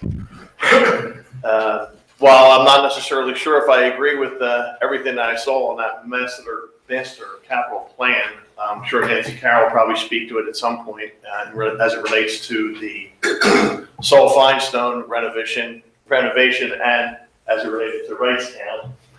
There are two things on there that I was glad to see that are on there, and I've spoken about before, and I'm glad to see the board looks like they might act on it. One is, as Bernadette just talked about, utilizing Richborough Middle School and not selling off that property for a variety of reasons. One, as it's been mentioned, we spent an awful lot of money at LSAC that we had the room to accommodate these facilities and these programs, and using Richborough is a wonderful idea. Also, from a township perspective, that land is very central to our community, and to see the district sell it to a developer or someone else would be devastating for the community. So I applaud you guys for looking into and hopefully following through on keeping that facility for the long term. Secondly, I see that the possibility of turfing the rocks, and this time and that's on the end of it, not just 1, 2. I never really thought about it too much before when it was done the first time, although I was always a proponent of having something at South for those kids to be able to call home. Putting a turf field in there, as was witnessed just this past year, will have a lot of benefits as far as offering opportunities. If you recall, the fall was very wet. many ran, and because of it, many games had to be rescheduled or canceled or tried to get put into Northfield, and they just couldn't accommodate everything. And the result of that is that you are compressing an 8-league season into 3 or 4 weeks. And the result of that is injuries to many players on both at North and South, because it's happening to both. By having turf fields at both, it offers opportunities for both the school district, it offers opportunities for outside the district, and like you said, it gives the people that go to South at least some sense of parity as to what's being offered to the schools. Like I said, I don't necessarily agree with building a stadium at this time, but at least if they have a place where they can play their games, where they don't have to go to North, where they really don't consider it home, they do have a place to go home. So for those 2 items, the Richboro Middle School and for Turf the Rocks, I do hope you proceed with those 2 proposals, and thank you very much. Mr. Moriarty. No, we've got to listen. I'll add you. Mrs. Locke, you have my spot, I signed it back. Okay, perfect. I see a sign sheet, I sign. I'll be good. Good evening. My name is George Moriarty. I'm an Upper Makefield resident. I'm here tonight to speak in favor of the proposed investments in the turf fields at our 2 high schools and the desperately needed renovation of South Feinstein Elementary. I will add, I've done some homework that I didn't know we were going to be getting the full presentation from Dr. Frazier, which has better informed me. So I would actually add on to that I would also endorse as a resident and taxpayer the entire plan. It's pragmatic and it makes good sense. So let's see, back to my notes. Regarding turf at the 2 high schools, as a parent of 2 athletes at CR North, soccer and field hockey, I've seen firsthand the issues our current field situations create for all our students. Updating the turf at CR North and installing turf at CR South makes simple, abundant sense. First, the disparity between the 2 schools is inexplicable, and it always has been. I have witnessed firsthand the craziness of South playing their senior night at home on North's fields against North. It's not fair to either group of kids. And I have seen tension between teams as one team lines up outside the fence waiting to get ready for their game before another team has finished its games. All our students deserve equal access to equal facilities. Beyond that, the installation of turf at both schools enhances programming for all students, as was very well articulated in the presentation earlier. It increases gym offerings for all students. It offers opportunities for band performances and obviously has meaningful benefits to our athletes. The need for the existing turf at North to be updated is made plain by the fact that, to my understanding, 10 years is approximately the life for a typical turf field. This turf has served 2 large schools, and while it has been well maintained, as well maintained as is practical, it's well beyond time for an upgrade there. Finally, additional investment in turf does generate the opportunity to create a potentially meaningful revenue stream. Spreading access to turf among the 2 school teams among the 2 schools opens up available turf time after all of our students' needs are met for rent to community organizations. I am a board member at Patriot FC Soccer, and I can confirm for you on behalf of the board that we will be aggressive buyers of additional turf time that becomes available after approval of this project. And I suspect we won't be alone. Now I'd like to address the urgency for renovation at South Feinstein. This June's, I'm gonna go a little over, sorry. This June's clap-off will be my family's final day at South Feinstein Elementary, the school that literally welcomed us to Council Rock 10 years ago. Some might think that I wouldn't care given this, except for the fact that I've made a significant investment in the Council Rock community, and therefore ignoring the need to maintain our schools just because my kids are no longer in it would be irresponsible on my part, just as failing to approve needed maintenance and updates to our schools would be irresponsible on yours. Per the proposed 5-year plan that was shared on April 11th and here again tonight, thank you again for that, the last renovation to South Feinstein was 31 to 49 years ago, an interesting range. I'm 47 years old and I have 4 children that have now completed elementary school, and I am younger than the high end of that range. Seems a pretty good signal to me that the school is overdue. Failing to approve and abide this well-constructed, well-reasoned plan for upgrading our schools would be a disservice to your taxpayers. Every homeowner is invested in our schools, which is why I shudder when I see people pit taxpayers versus schools and students. School boards do not protect taxpayers by neglecting school maintenance in favor of political talking points. The quality of our schools is quite literally the only answer given when you ask people why they moved to Council Rock. Failing to invest in our schools is the equivalent of a wealth manager stowing a client's money in a mattress. As I consider this board's responsibilities to include managing the investment of our homeowners and businesses, I trust and am confident that you will approve this well-reasoned plan that meets every standard of an appropriate investment. Thank you. Thank you. Nancy Carroll. Thank you. You're welcome. Nancy Carroll, Newtown Borough. I love your plan, the academic plan and your goals for the district. I think that's really good to lay them out and to consider all aspects of students' life. I also commend you on finally getting a final resting place for the Achieve and Sloan students. It's a long time coming, and they're very deserving of that expense. I have, I'm not sure, but it looks like this turf field is mainly for soccer because it's going to be bigger and larger to accommodate soccer. And I'm pretty sure it's going to be where a pool would have been at South. If it has access to the bathrooms and locker rooms, that's where was space for the pool. But if it's not, I'm glad, because someday we won't want that kind of parity. And lastly, I have 5 brothers, and every one of them played football in grade school.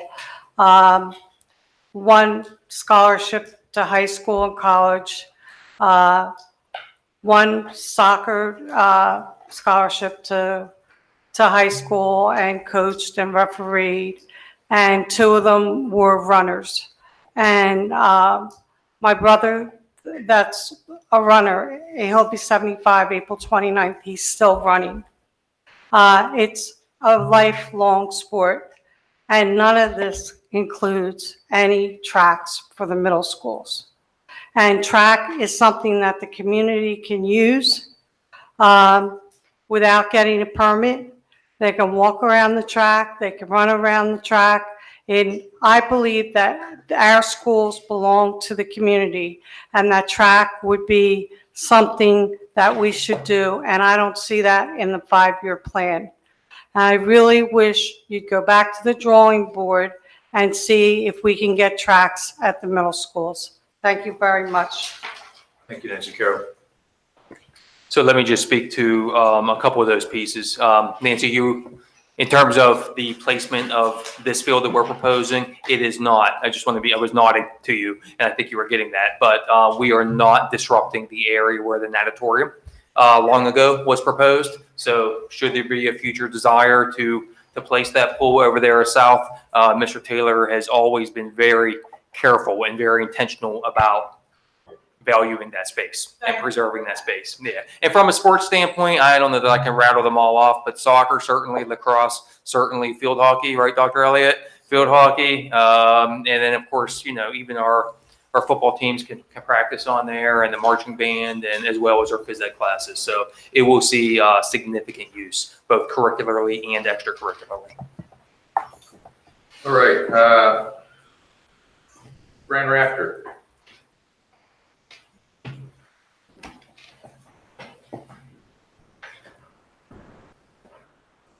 Hi, my name's Fran Rafter. I'm a resident of Richboro and lived in the Council Rock community for about 25 years. Like the 3 people before me, I'm here to talk a little bit about the turf and ask for your approval to get this project on the go. We have 4 kids, 2 of which have graduated within the past 3 years. Our 3rd child is a freshman at South right now, and our youngest is a middle school student at Holland Middle School. And they're all student athletes. And from experience, I can tell you that there is parity that does exist. My daughter, oldest daughter and son, played various sports at South. And as a parent, we've always accepted the fact that it's been a struggle to get turf time over at North. And I think now is the time for the board to take action and make something happen to change that. Logistically, it's been difficult. When you do get the turf time, it's less than 2 miles away, but the only way to get there is for the students to drive. And they're bringing other students in the cars with them, to go to games and practices. So that's not really the best situation. So I'm here to ask for your approval to move ahead with this. I think having 2 sets of turf fields will really ease the burden with the scheduling for both schools and give both student bodies equal opportunity to use the fields for both practices and game time. So thanks for your consideration.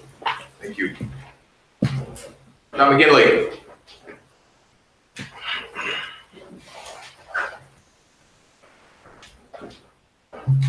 My name is John McGinley. I live in Holland. I'm a parent of 4 children. One's a graduate of South 2 years ago. The other one's a senior at South.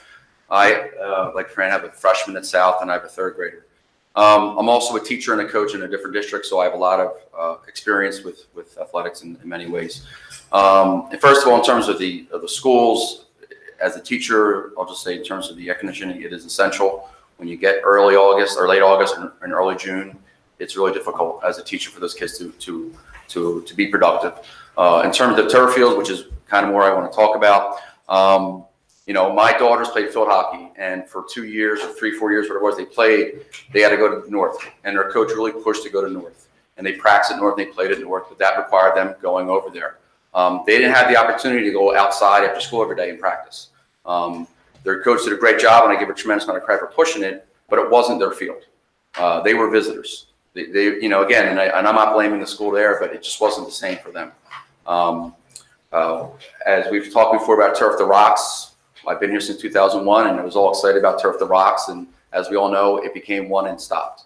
And I'm really excited the fact that this is something that we're looking to change. As a teacher, as a high school teacher, as a high school coach, a lot of times people say to me, because I have high school kids and it's difficult, what's the key? And I always say it's what are they doing after school? What are they doing 3 to 5? And this is what we're talking about. We're talking about giving kids a chance to walk outside, to play soccer, to play football, to play lacrosse, to play field hockey at their school. And I think that's the key here. You asked about sports. At my school, they practice baseball in the early spring. They practice softball in the early spring because you can. So while it might only be dimensions for certain things, it is used all the time. The classes use it every day because you can do a lot of things on it, and you don't have to worry about the weather. It's not as slick, et cetera. So the bottom line is I'm really pushing for, hopefully, that we get this done. This is something that will help the community. It gives the kids pride. My school got turf about 7-8 years ago, and it changed the school. The kids come out, they're excited. Friday night football games at our school now, right? Not at the middle school on a grass field. We have lights. By the way, the lights, they go right on the field. No one's bothered by the lights. I know it's a concern sometimes, right? But again, it's a tremendous amount for school spirit. They feel great about themselves. And this is what keeps kids, I know academics are important, but this is what keeps them focused on academics. I'll finish by just saying, we've got a great school district. People talking about academics. I'm really happy with my kids, what they've gone through that way. Of course, they're always striving to get better. We've got a great theater program. We've got great art. We've got great music. We got kids traveling all around the world doing things. We need to finish it off with our athletic program. We need to have a turf field there that helps all the athletes. So thank you. Is there any further public comment?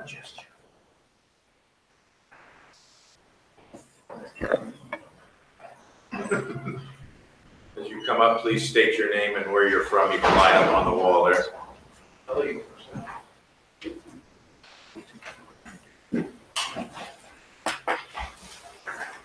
Hi, Lou Spiewak from Upper Makefield. Although I must preface that 41 years of my 43 years living in a district has been in Northampton Township. I'm here to support the effort to build the turf field at Council Rock South. As someone who's been involved in Council Rock United Soccer for 38 years, I was involved in Turf to Rocks. And there were many community leaders at that time felt that we were going to accomplish what we set out to do, and that was to build a turf field at North and a turf field at South. It was hard. We were charged with raising a certain amount of money that would be put towards the construction of both of those sites. And we ran different community events and anything we could think of, we ran to try to raise money. And at the end of the day, it was Council Rock United Soccer who stepped up to commit for a lease of that field for time that was going to be a source of revenue to pay down the debt service in building that field up at North. And I think right now, if we looked at the finances, probably somewhere around $500,000 has been raised in usage fees for using that field at North.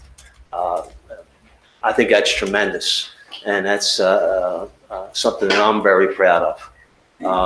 As far as South goes, I know Mr. Moriarty spoke about Patriot FC looking for time. There's a lot of other user groups that would look and pay for time on turf fields. We would hope to gain some access to South as well.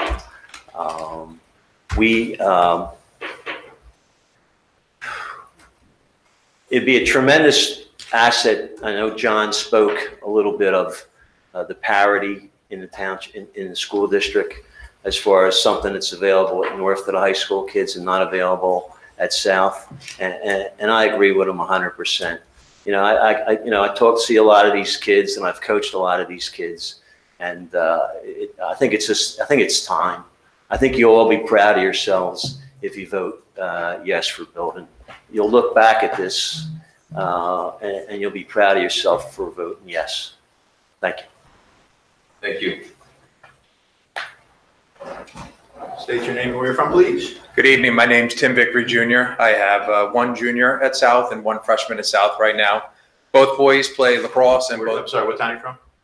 Oh, I live in Newtown. Okay. Both the boys play lacrosse and both also play football. Like everybody else here, I'm for the turf fields. I just had one question about it, and I also had another comment that instead of rehashing what everybody said, one really big thing is if you do approve it, it'll get the kids home quicker. I mean, sometimes with the fields are very wet, they were getting home, between 7 and 8 o'clock at night some nights, and then they have to start their homework. And then, of course, as you know, high school, you have to get up earlier than all the other grades anyway, so it's a little rough. My only question is, I noticed in the newspaper, it looked like you were going to set it up for the long term, which is great. Right now, where my boy plays his JV lacrosse games at South, is that where you're thinking of putting the turf, or do you want to move it a little? And I'm looking at you, sir. I'm sorry, I don't know your name, but you were the one that presented it. Are you thinking about maybe? I want to look that way. Oh, really? Oh, I apologize. Okay. Are you thinking about moving it a little closer to Holland Road to give you more room for stands on both sides, or do you want to kind of keep it tight up against the school where it is now? So the very schematic plan, just to establish budget and scope, is to leave space at the end of the athletic wing for a future natatorium if some board desires to build that pool later. Mm-hmm. And it would be shifted away from that and still allow for, it's designed for the construction of actual built-in bleachers for 2,000 on one side, 1,000 on the other, 3,000 seats. So where it is being proposed does allow for those bleachers to be built. Perfect. That's my concern, because when we're there now, it's fine. But if you wanted that seating, I figured you'd have to move it a little further from the school. And for the public sake, Mr. Taylor, those schematics are posted from prior presentations, right? Yes, they are. Oh, okay. So if you need some help figuring those out, just send Doug Taylor at crsd.org an email. He can point you to it. But yeah, I mean, it would be just fantastic if you guys could give the kids turf. And it is a little bit of a pride issue, but it's also practical standpoint with respect to homework and whatnot. Thank you very much. Thank you. Is there any further public comment? Okay, we'll move to our first item for discussion, and that's the draft 2019-20 board meeting schedule. Dr. Frazier, please. Okay, so I'll Oh, get wait a us. minute, sorry. Notice I missed something, which I usually do. Mr. Tate, could I please get a motion on the approval of the minutes from March 27th and March 21st, please? I move for approval of the minutes of the meeting of March 27th. Second. And March 21st. 21st. Second, Ms. McKee, thank you. Any questions? Any objections? Hearing none, I'd ask the secretary to note those motions passed with unanimous consent. With that, we'll go to Dr. Frazier. All righty, thank you, Mr. Block. This schedule has been shared with the board previously. It's also available under the item for discussion in the agenda, and for the public's sake, it is also posted for you at that same location within the agenda. So what we have here is a draft calendar of 2019-20 board meetings. We continue with the Thursday meeting schedule structure with policy committees on Monday. You will notice on here a recommended change of name for one of our committees, and that would be changing Academic Standards Committee to Education Committee. And we do have a new charter on the agenda to formally approve that this evening. And then the other substantive change is really just a sequence of meetings. We have typically held this board business meeting on the third Thursday of each month. And so what we have proposed here is to bump that back by a week, typically make it the fourth Thursday. Obviously you have holidays on some months, but no matter what, it would be the final Thursday meeting of each month. So that way we place this, increased emphasis on the committee work. So all the committee work for the entire month leads up to that board business meeting at the end of the month. So it just seems to be a basis of logic for that structure. So that's what is proposed in front of you. So at this point, you're just looking for feedback or? Just looking for feedback. We don't need formal approval, Right. but once I get the nod, then we'll go ahead and formalize it. Any comments or any questions? I built my schedule around Thursday meetings, so this is just a continuation of the same. Mondays are tough for me, but I'll try to call in for policy meetings on Mondays. So my question for the board is this. Some of us travel a lot, know our schedules a long time out, switching to the fourth Thursday of the month versus the third Thursday could create some issues for some of us. Not that can't be overcome, but is there any appetite as opposed to starting in July to starting this with new leadership in January with the calendar year? And Thursdays, if it behooves some of the board to. And that's questioning you too. No harm, no foul on our end. I would support that, delaying it until January. You're the president. Is that going to create an issue for you? Is that what you're saying? It would create, it would cause me to reschedule some things that are already scheduled yet because we plan them out. I don't see a problem with it. My only issue is Mondays. I'm not available on Mondays either, so. Okay. That's good. Thank you. I appreciate that. Well, so Mondays is only policy at this point. That's right. And then you have MBIT also on Mondays. And craft meets Mondays. I think there's a lot of conflicts with Mondays because I'm never available on Monday either. Is there any room for that? Well, changing policy, I think policy always has an issue with having attendance, right? We don't have an attendance issue, but it would be wonderful to have more board members participating. So I would be open to exploring Tuesday evenings. I'm looking at Mr. Frederickson, who I'm fine any of the other 3 nights. I can schedule around it, but I know that Mr. Frederickson, who is our administrative liaison, the policy, I believe has a professional obligation on, I think, Tuesday and Wednesday evenings. And just in the interest of time, since tonight's so long, you guys want to work amongst the administration, see if we can figure out the time that there's. All right, yeah, we'll leave it Monday for now. Can I just ask I'm one gonna try and quick see if we question? can move it though. So does it still need, I know we're getting close to, I hope near the end of the process of reviewing the policies. Is that true? We're about a year out. Okay. Still a year. I would say at most a year out. Could you move it? Would it make sense to do a quarterly meeting, policy meeting, rather than monthly, or is that just undoable? That too much to cram into one? That would probably not be workable. Okay. Yeah, I would agree with Mr. Tate on that. It's a good suggestion, and one that 2 or 3 weeks ago, I had indicated that we're somewhere around 70% of the way through the policies. By the time we get finished, Mr. Frederickson and I had this conversation, and we had it as a cabinet team, that once we get the whole way through the policies, that would be our recommendation to go to a quarterly basis. And while you're you guys are trying to find a creative solution, if there is one, for the first time I participated remotely. I didn't necessarily think that would be a great forum to do policy, but it actually worked pretty well. So if that becomes a more creative option in another time frame, so more board members can, I'll leave it to you guys to try and figure that out, so if we can make something work. Yeah, that does work well, doesn't it? It does. Okay, great. Thank you, Dr. Frazier. So we'll start that new schedule in January, and we will work to see if we can find a solution to policies as an alternative to Monday. So with that, we'll go to Ms. McKee and talk about academic standards, soon to be education. The Academic Standards Committee met on March 28th. We reviewed textbook approvals, which I will be moving for your approval on the consent agenda in just a minute.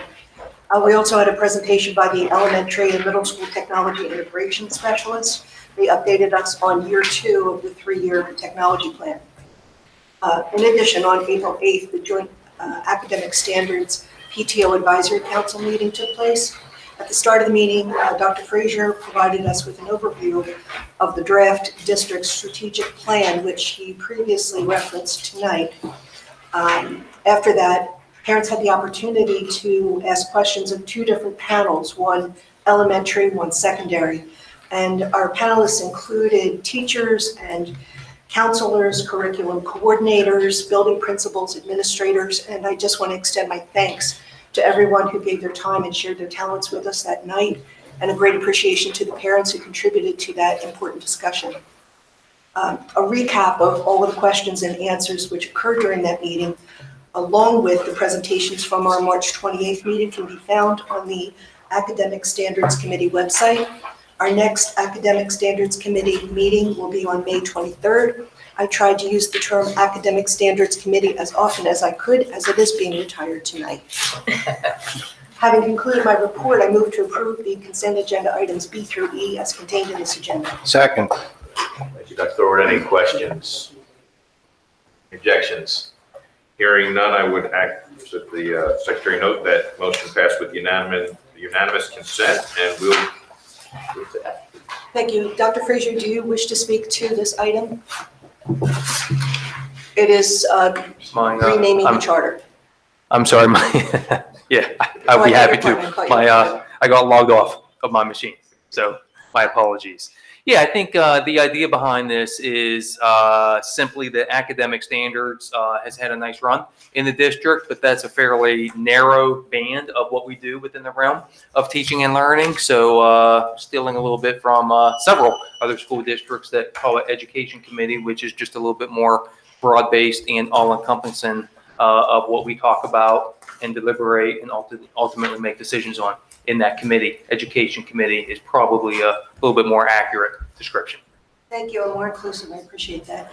So I move to approve the attached charter, which renames the Academic Standards Committee to Education Committee. Second. Ms. Brooks. She's been leading this committee for a long time. Any Old questions? habits are hard to break. Yeah, any so- questions? Any questions or any comments? This is great change, consistent with some of the comprehensive plan work that's going on. So thrilled to see it. No objections? Hearing none, I'd ask the secretary to report the motion as passing with unanimous consent. Good luck with your newly named committee, Ms. McKee. And with that, we will go to G. If I may, I believe there is one more item for me. Okay. Mr. Sanko, did you wish to speak to this?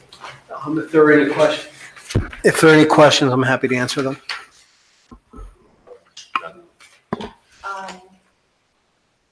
This is agenda item G. Yes, ma'am. I move to approve the agreement between Bucks Physical Therapy and Sports Rehabilitation as contained in the attachment, subject to audit. Second. Oh, good guess, that one. Any questions or comments? Objections? Hearing none, I'd ask the secretary to record the motion as passing with unanimous consent. And with that, we'll go to Mr. Tate. Policy. Policies, we have 16 before us tonight that the policy committee reviewed and discussed, and in some cases made some minor adjustments. A lot of them are procedural. This work is being done, as you may recall, in concert with PSBA, which is providing us with recommended updates that comply with state law.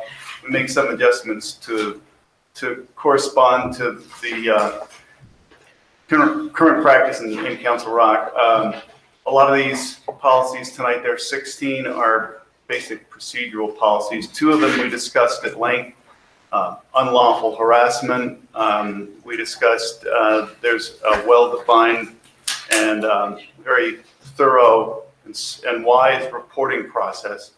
And the other policy we discussed at length was child abuse. And we'll note that there is extensive training involved with our child abuse policy. Some of it is state mandated, but that the community should be pleased to hear that we have an extensive training program around child abuse. So we have 16 policies that are revised. I move to approve the revised policies as listed on the agenda. Second. Dr. Thorwart, any questions for Mr. Tate or anybody? Any objections? Hearing none, I'd ask the secretary to note the motion passes with unanimous consent. With that, we will move to Mr. Bialik's Finance Committee to go all the way through L, and then Mr. Hidalgo, I'll come to you to do the personnel actions together. Okay. We had a finance meeting on April 11th. I had a conflict, a business conflict, so Mr. Tate very expertly ran the meeting. I did come in about 2/3 of the way in, or 1/3 of the way in. Just looking for the agenda. A lot of the items we went over this evening, or Mr. Stone went over earlier this evening. There's a budget presentation, a discussion about funding the master plan that Dr. Frazier went over today, and some questions. And we also talked about the Financial Advisory Committee that Mr. Stone also talked about, but he spoke about it at his budget forum, not tonight. So I'm going to ask you to speak on that a little bit and any other items that I may have overlooked.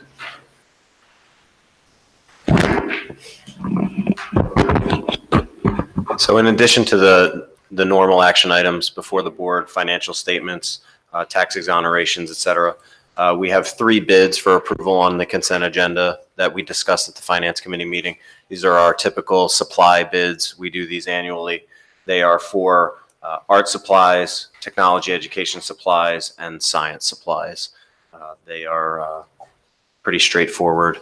The only item of note on the technology education bid is that it's lower than what we bid last year, but that was because we purchased a number of 3D printers for the district in last year's bid, so we're now back in line with our typical spend.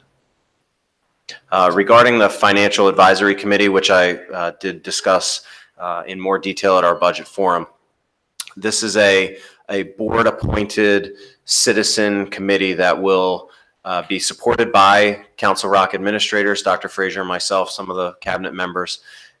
The objective of this committee is to give us some outside perspective on the budget process. So at the budget forum, we talked about how the school district is highly scrutinized, highly regulated, highly personal in how it is funded. And the mandate from the state regarding how much we can increase taxes in any particular year is limited by Act 1.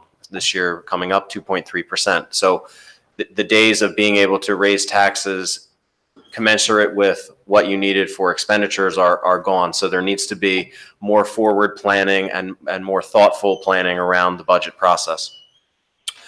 Our purpose of this group is also to tap into expertise that lies outside of the walls here at Chancellor Center. We know that there are folks who are versed in finances, versed in other areas that affect schools, and we want to take a look at the budget from a different perspective and utilize some acceptable practices in areas outside of education, higher education, government, private sector. And so Dr. Frazier and I laid out a timeline whereby we would begin to solicit interest from community members in the next couple of months. and we would hope to bring you recommendations for committee members. Approximately 3 to 5 would serve on the core committee, and then we'd have some other folks who could serve as in our bullpen to come in as subject matter experts as we need to perhaps discuss topics like healthcare or insurance, technology, things like that. So we would hope to bring that recommendation to you at the June board meeting and then begin our work with education in the summer. Have the committee observe an entire budget development process because it is unique in how we are required to budget here in the school district world, and then be able to develop a report in the fall of 2020 to inform the 21-22 budget cycle. The only other item I'd like to reiterate is that it's non-binding. It does not supplant the role of the administration and board in the budget process. We can accept as any or all their recommendations, or we could accept none. So that's what we're hoping to do. Be working with Ms. O'Grady to get the word out to the community so that we can solicit interest, email, social media, word of mouth, however we can reach the right folks. Yeah, and I may have said this before, but I want to thank Mr. Stone and Dr. Frazier for fully being in support of this. It's not easy to say we could use some outside help or look at outside help to see, you've got to be able to, you have to be confident and comfortable enough to say somebody else might have an idea that I'm not thinking of. And that's really, really great that you two are open to that and enthusiastic about it. This has been something I've been wanting to do since I first sat on the seat on the board here. And I've got to commend the board also for having an open mind, because I don't know of any other local districts that are doing it. And Council Rock is really, I think, with some of our initiatives, kind of becoming leaders in free thinking in this kind of way to how we fund certain things. And I think that's really great. So thank you. With that, I move to approve consent agenda items B through G as contained in this agenda. Second. Mr. Tate, any questions or comments? Any objections? Hearing none, I'd ask the secretary to note the consent agenda passed with unanimous consent. To H. Oh, I thought you were passing that on to Mr. No, I'm gonna, you go take H through L, and then just give Mr. Hidalgo up on. Yes, sir. I move to approve the resolution supporting statewide cyber charter school funding reform. Second. Okay. Wow. You want to do a couple seconds on this? This is good for public awareness. So. Absolutely. So this is a resolution in support of reform for funding of cyber charter schools in the state of Pennsylvania. For context, Council Rock pays $13,900 for regular education students who enroll in cyber charter schools and pays $39,865 per student for those who have special needs who enroll in cyber charter schools. So funding for charter schools is 100% borne by local taxpayers in Pennsylvania, even though the state is the authorizer of cyber charter schools in particular. These are online schools. I'll give an example of why that speaks to the context of the resolution. So special education funding, every year Council Rock has to report cost categories for our special education students. How many students are within each band that the state mandates. So there's 3 levels of costs. In the lowest cost category, which is those students who cost less than $25,628, it gets annually increased for inflation. We are able to educate 85% of our students for less than that threshold, so less than $25,000. However, for every student in cyber charter school with special needs, we pay $39,865. So there's no correlation between actual instructional costs and the funding that comes from the home district. And again, borne 100% by Council Rock. So that's essentially the crux of the motion, is to say this needs to be looked at. There's some legislation that has been introduced in the state House and in the state Senate that would work to reform this to try to align actual instructional costs with what the school district would have to fund. Any questions for Mr. Stone? Any comments? Any objections?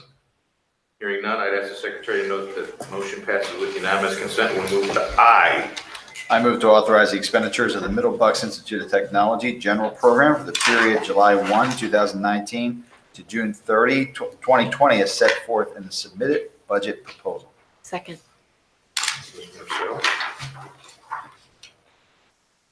60 seconds, 30 seconds, Give us a total, at least. relative to last year. Certainly. So our increase, Council Rock's increase for next year is increasing $1,571 year over year. Questions?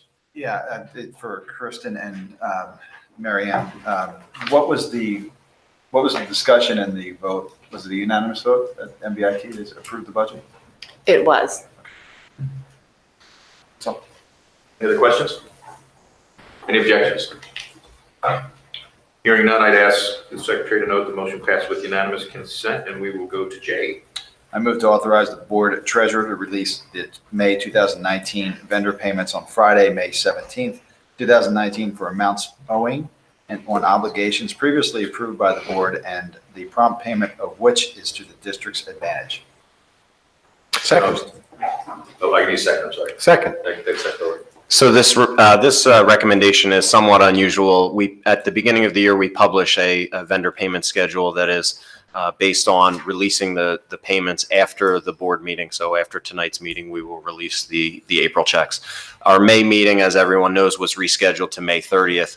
But in order to maintain that vendor payment schedule for this year, we're asking that the board approve this resolution so that we can release the checks prior to the May 30th approval date. We will, of course, bring them for ratification on May 30th so that we can have that be in compliance with the school code.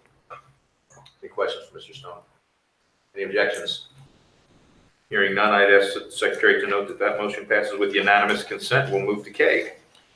I move to approve the proposed final 2019-2020 general fund budget on the form PDE 2028 and direct the administration to make the proposed final budget available for public inspection. Second. Thank you, Dr. Thorward. So this recommendation represents the penultimate step in our annual budget process. The recommended proposed final budget has expenditures totaling $246,260,767 and includes a 2.3% real estate tax increase. The administrative and board work continues into May. We will bring forward a final budget recommendation at our May 9th Finance Committee meeting and request that the board approves the final budget on May 30th. So just to be clear, this is a procedural move and no commitment to. Absolutely correct. Any questions from the board? Any objections? Hearing none, I'd ask the secretary to note that the motion passed with unanimous consent, and we will move to L. Actually, Mr. Hidalgo, why don't you take L, that's also. All right. You worked hard there, Mark. Yeah. Thanks. I move to approve the TriStar System Benefits Administration Master Service Agreement as contained in the attachment to this agenda. Second. Dr. Thorward. Quick comment on this one, or? Sure.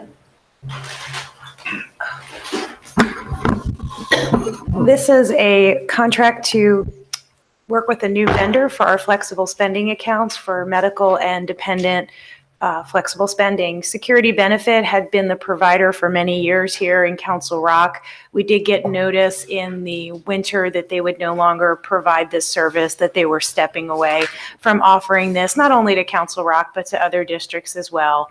So we began then in partnership with districts in the county seeking a new vendor. We did arrive at TriStar, which is the PSEA endorsed provider, and they will be coming on board tonight and helping us make a smooth transition to this new line of benefit.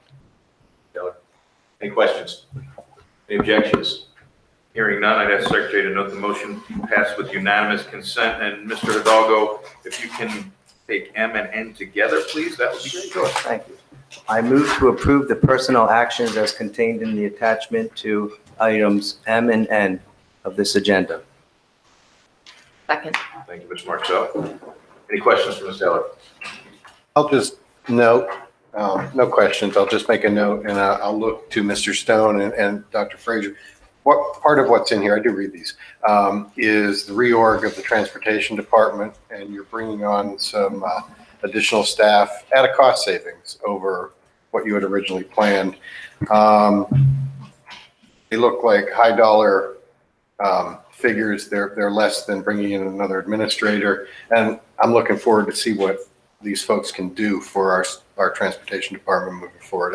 It's exciting to see that we're changing up the way things work, and I'm expecting big things from him. Obviously, he can't be here tonight. He's up too early in the morning. So I will just note. Well said, and as am I. This is a good change for us. We have been understaffed in the transportation department overall. Hanover Research came in and did a study, I guess about 1.5 years, 2 years ago, and indicated to us that we were understaffed in that department. Certainly that's not the only department that's understaffed, but that's a critically important department from a routing standpoint, efficiency for kids, as well as efficiency when it comes to our transportation subsidy from Harrisburg. So we, for a whole host of reasons, we basically added a 1.0 position there. So now we're going to have 3 individual routers, 1 secretarial staff, and then Andy Rose still as the transportation manager. It is an outstanding model. What you had referenced, the previous version of this would have included, instead of a 3rd router, it would have been another administrative position. And so when we made that change to pull back from a budgetary standpoint on that administrative position, add the 3rd router, I think the total savings there is in excess of $44,000 annually. So good move for us financially, good move for the department, good for bus rides. So We'll be watching in the fall. It's a win-win. Yeah. Thanks. Any other questions or comments? Any objections? Hearing none, I'd ask the secretary to note that both those motions passed with unanimous consent. We'll move to Dr. Thorwart for the finance, for this facilities committee, which has all the big action tonight. For the public's sake, there's some fairly big items in here that have been discussed at length over a long period of time. All of that information and those discussions and documents are available online. So I'm not sure how much discussion will be here, but if it's not as much as you might have expected, know that we have been at these things as a group for a long time. So with that, Dr. Thorwart, I'll turn it over to you. All right. Reporting on the April facilities meeting, and I'll lean on Doug a little bit as we go forward. The April meeting was all about architectural services. We interviewed 3 different architecture firms to do the Solfine work. They gave us plans. Dr. Frazier alluded to them, both new and reno plans for the 3 buildings. In the end, we selected one of them as a board, and that's part of the material you'll see as not consent agenda items. So I'll wait, and we'll talk about those one at a time as we move forward. From a consent agenda standpoint, what we've got is some PlanCon stuff for Rolling Hills. We're going to continue the PlanCon process, even though the likelihood of us getting money is very slim. We'll continue with the process and submit the paperwork on the off chance that some money is shaken loose. So that will be all that's in the consent agenda. And after that, we'll go through these one at a time. So with that, I'll start with the PlanCon stuff. I move to approve consent agenda items B and C as contained in this agenda. Second. Mr. Bialik, any questions or comments? Any objections? Hearing none, I would ask the secretary to note the consent agenda passes with unanimous consent. And with that, we will go to item D. Sure. Item D, I move to approve the agreement between the Council Rock School District and Schrader Group Architecture LLC for the professional services outlined in the attached proposal dated April 25, 2019 for the renovations and additions to Solfinestone Elementary School with a total fee, including site survey, civil engineering, off-site improvement allowance of $75,000 and sanitary allowance of $25,000 of 5.7% of the estimated construction cost of $24,030,545 for the project, subject to audit. Second. So this is the crux of what we discussed at the facilities meeting. Mr. Taylor, if you want to add. Just quickly, we did interview 3 architectural firms, as you mentioned. It was Breslin, Ridyard Federo, who did the Newtown Middle School project. It was Schrader Group Architecture, who's done multiple projects for us in the district, going back to Churchville, Goodnow, most recently Holland Middle School. And it was KCBA Architects was the third firm. All three firms provided tremendous presentations. All three are highly qualified to do our work. At the end of the day, the low fee and a very strong proposal was provided by Schrader Group Architecture, with the agreement that Mr. David Schrader himself would be the design consultant here for those meetings for the first 5 months of the project to see us through from programming through the design and the construction documents that has been agreed to, that is written into the contract, and there are penalties written into the contract should he not be involved. Thank you, Mr. Taylor. Are there any questions for Mr. Taylor or any comments? I have a question. Mr. Violet. So why is the fee structured like that? Why is it 5.7%? It's about $1.37 million to the architect. So I'm just curious why they structured that way.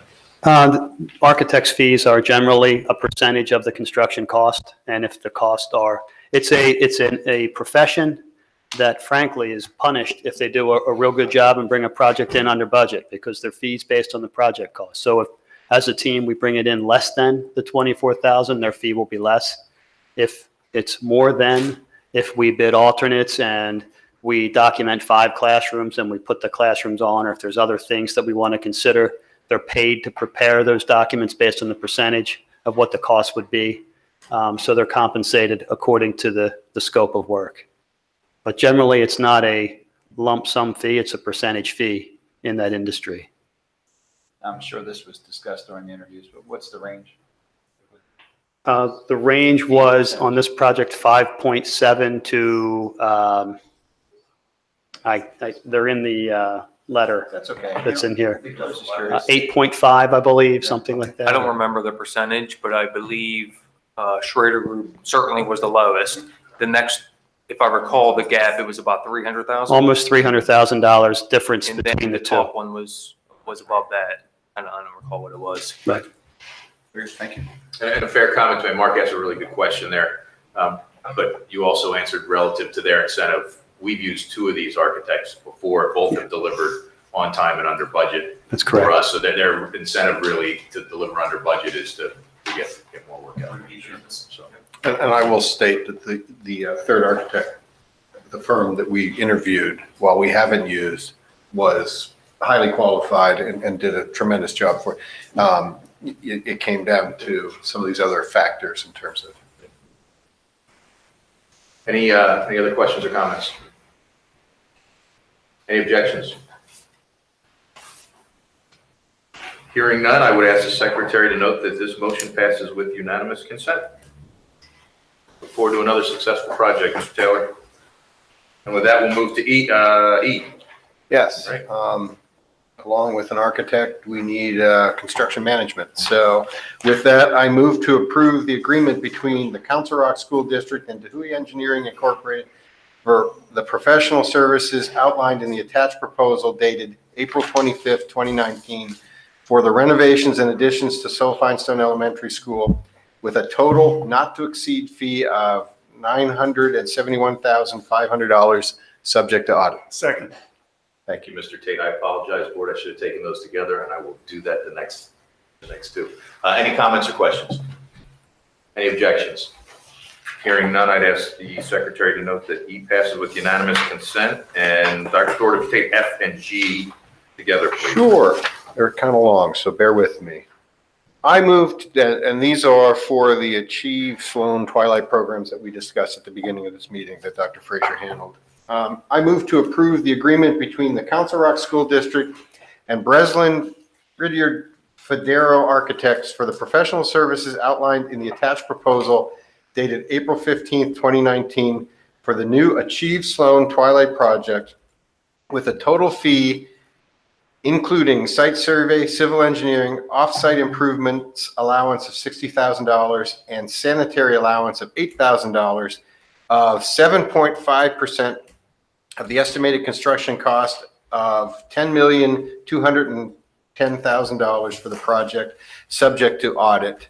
I further move to approve the agreement between the Council Rock School District and DeHuey Engineering Incorporated for the professional services outlined in the attached proposal dated April 25th, 2019 for the new Achieve Sloan Twilight Project with a total not to exceed fee of $546,000 subject to audit. Second.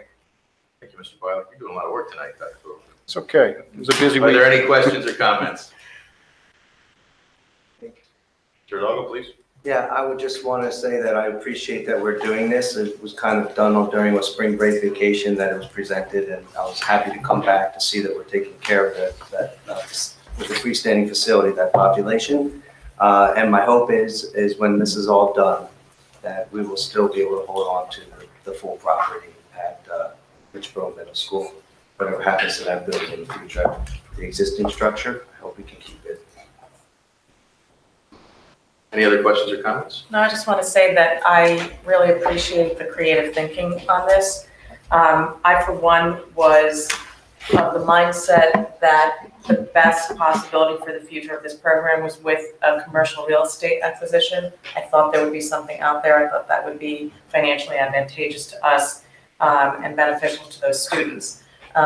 So we talked about it a lot, but now we really did the work to make sure that there were no options out there.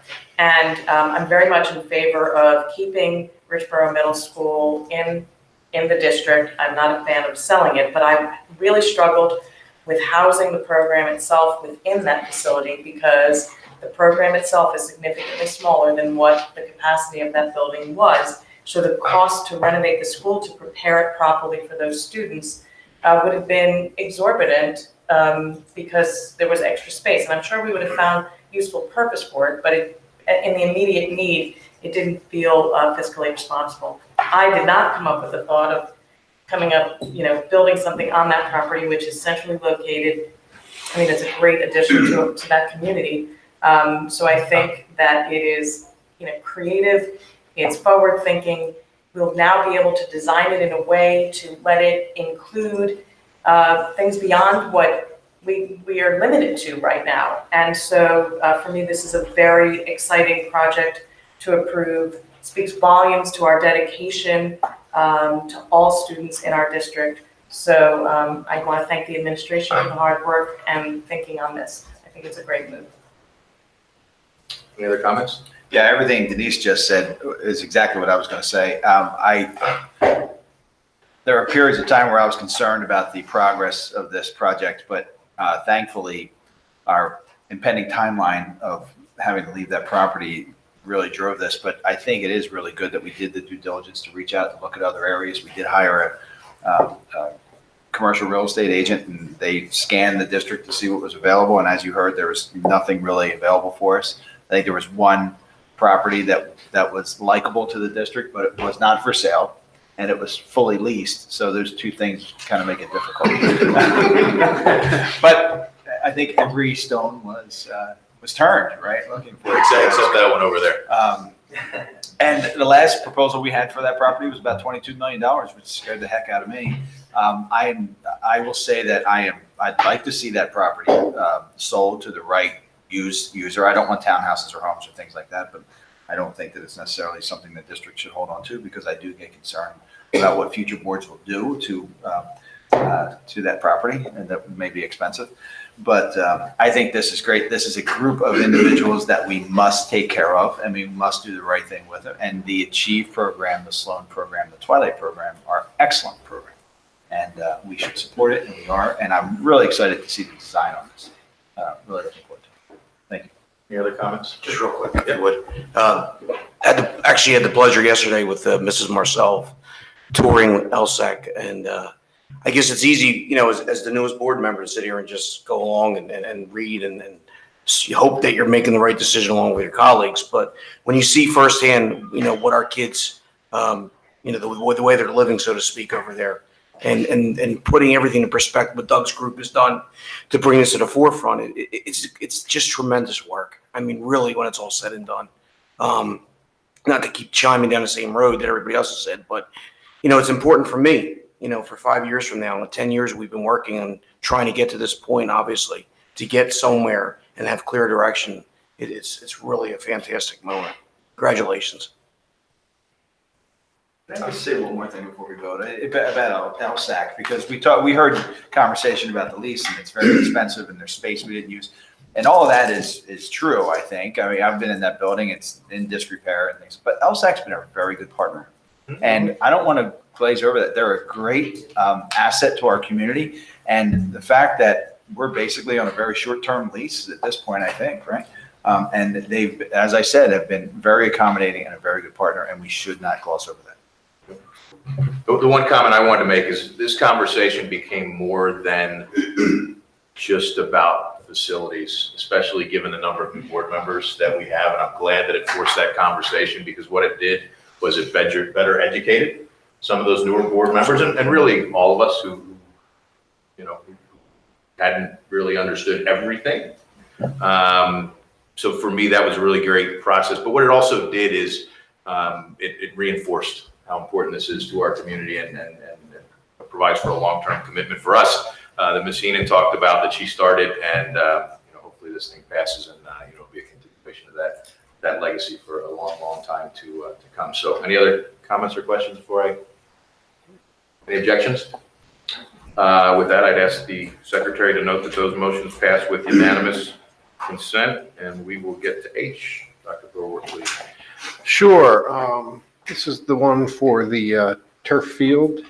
So let me make the motion here. I move to approve the agreement between the Council Rock School District and Dewey Engineering Incorporated for the professional services outlined in the attached proposal dated January 23rd, 2019 for the CRSD turf field projects for a total not to exceed fee of $297,500, including land development approval allowances totaling $30,000, subject to audit. Ms. Brooks, are there any questions? This one was pretty much discussed to death earlier, so. Any comments? Are there any objections? I have one comment. No, I'll just say, I believe that it's long overdue that we're doing a turf field. Amen. Something I think is very important to the community. If you talk about using taxpayers' money, that the community can actually get a benefit and we can actually get a return as a district, it's a slam dunk. So I appreciate it finally coming to a head here. Mr. Staken? I think there's obvious reasons why this is necessary. It was wonderful to see members of the public come and speak in favor of this project. We received many, many emails, all I would say in favor of this project. I don't recall one speaking against it. And there's just one point that I'd like to reiterate that clinched it for me. I mean, I think the necessity was obvious from the beginning, but when I think it was Mr. Layer pointed out that well in excess of 200 class meetings a year for physical education classes would use the turf field itself, that clinched it for me. It is not just an athletic facility, it is a phys ed facility and band as well. So I'm glad we're moving forward with this project, hopefully. Any comments? Yeah, I am so conflicted with this. I heard, I agree with everything that was said. The use of our programs, over 200 classes, the band, the parity of the schools, the community use, the potential revenue, the issues that we have with the grass field. But all those things aside, I can't get my head around the cost and the affordability of it right now. I think the overall cost we're voting on here is $297,000, but the program itself, or the turf field itself, is 2.7. Correct? I believe that is. I asked Mr. Stone to give me a debt service cost, a total debt service cost, and that's another $1.9 million over the life of the bond. That takes us up to $4.6 million. I would love to 100% get behind this because I get excited about all the other things, but I see all the other issues we have in front of us. The must-dos that we just voted on, sulfide stone, the renovations we're already doing, the other things that we have to pay for because of the debt service we have. So that's really where I struggle. When Bill and I were talking today, a conversation came up about it's like when you're dealing with your own house and you got a decision between doing a roof and doing a pool. I thought there was a really good analogy because the roof is a must-do. Your roof has to be in good order. pool's a really great thing to have if you're into that, right? And, but not everybody can afford a pool. And Council Rock, in my opinion, cannot afford this turf field right now. It might get more expensive in the future. It might, it might do all these, the cost may compound. I think it would be wonderful to have it, but I just don't see how we afford it. The one gentleman that spoke said, if we don't do it, we may look back and regret not doing it. And my fear is the exact opposite. My fear is passing it, which I do think it's going to pass. I believe I'm going to be the single no vote here. But my fear is that this $4 million will compound the problem that we potentially already have. Where our budget projections, and this is one of the reasons we're bringing on the volunteer organization or the volunteer group, the committee, with assuming maximum tax increases, assuming that everything works beautifully, and then the economy and revenues over the next 10, 15, 20 years, we're still facing some really big potential issues. And there are such things as recessions. We're very, very due for a recession, and that can have a devastating impact on our revenues. And therefore, and we can only raise taxes so much, and we can't get an exception for a turf field. So these are the things that concern me. I am 100%. I don't want this community, the groups that are behind it, the soccer groups, the lacrosse groups, and the parents.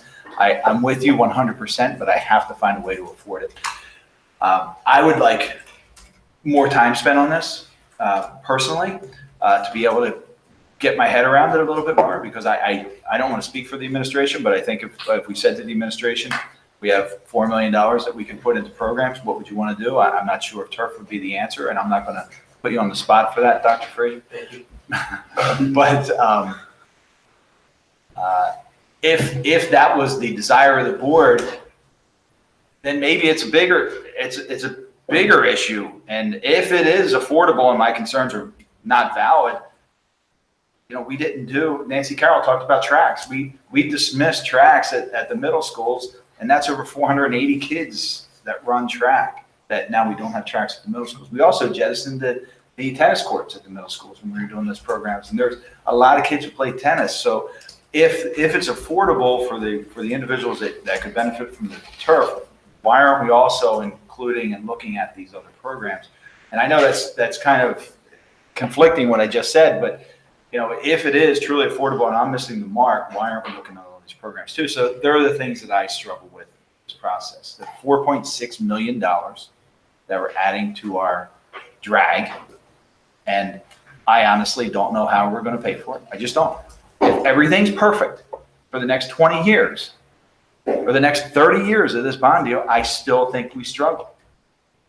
This is not, we have spent a tremendous amount of money in the time that I've been on this board. And we have to pay for every one of these items. We don't get to, we can't default on bonds and default on loans and things like that. We can't do that for our own economy. And these are the things that literally keep me up at night about these decisions. So I'm going to be a no vote. I'm sure I'm going to get emails about it. I apologize for it. I think you're going to get your turf field anyway. But for my sense of responsibility, that's where I sit. Any other comments? Yeah. Please. I appreciate you talking about that long-term issue where we built up this financial situation that we're in, where even if we don't spend the turf fields, $4 million on turf fields, we're still presented with that problem you just explained. So maybe there's a way, as far as with talking with Mr. Stone, that perhaps funding some of, because it's $1.9 million in financing charges over 20 years. If you took some fund balance and maybe to shave some of that cost off, if that's even possible, something to consider if we do move forward, how we modify the financing for it. But you bring up the biggest issue I feel that I've struggled with, and it's hard for me to sleep at night sometimes thinking about the revenue versus the budget and how things grow and how little we can raise or want to raise revenue. So I'm glad you brought that out today, because it's something that I feel like we have to address. Whether we do the turf field or not, we're still going to have this long-term issue that we're going to have to figure out how to tackle the challenges financially moving forward. Thank you for bringing that up, Mark. If there's no more comments, I'll make one. I think everybody knows how I feel about this issue, especially if they read Mr. English's article. I've advocated for this probably since some of the community forums that we had on the south side of the district when we were talking about capital planning 2-3 years ago. So I'm firmly in support of this. I think we all share Mark's concerns. And one of the things that gives me solace, and I think we should all be proud of, is 5 years ago, we didn't have a capital plan. 2 years ago, maybe 3 years ago, we didn't have a financial plan that we paired with it. 3-4 months ago, when this came up the first time, and we had a new business administrator coming in, the superintendent said, stop. We want to do some more work before we make these recommendations. So while we don't know the future, I think that we have prepared ourselves as well as we can to deal with it. In my opinion, this is the right thing to do. So with that, I will call for a. Can I just make a comment on that, Andy? Sorry. Okay. I don't think the administration is making this recommendation. I think this came from the board. Is that correct? I would say at this point, I do recommend it. You and I had a conversation the other day where I had indicated, I'm not sure that I would have been initiating or instigating this at this time, largely for the concerns that you brought about. But when we look at the totality of this, to me, the first considerations and the reason why I said stop, when I said stop, was because in my mind, I had to prioritize the 3 schools without air conditioning and these 3 special needs programs, with 2 special needs programs that we just have to do right by. So those were the priority in my mind. We were able to develop a model that very effectively and responsibly, as responsibly as possible, address those. So then seeing that in addition to that, we are able to do the turf, I have real concerns about the parity issue. The analogy that Bill threw to you about a pool is actually kind of ironic, isn't it? So, they're still sitting without a pool. They're still sitting without a stadium. We still have parity issues after this. So given the totality of it, if this turf project in any way jeopardized any of those other 4 projects, I absolutely couldn't get behind it. But now we know it doesn't. And so I feel good about it. Andy, can I ask one question, if I could? Doug, the field at North, the field at North, condition of it. How many more years we have out of it if we don't vote on this? I would say it's near the end of its useful life. There's a GMAX rating, there's impact resistance, there's things you have to worry about with the infill mix. We do have it verified each year, but each year it gets, the impact rating is less. It still meets the minimal requirements. There are some new codes that have changed some of those things because of the concussions that have taken place, which we'll look at if we provide new surface for that. But it's at the 11-year mark. The good news is we do know turfs were relatively new about 10 years ago, and it was expected they would last about 10 years, and we've seen about an 11-year life. So that's a positive. We have learned that prediction and that life cycle is right.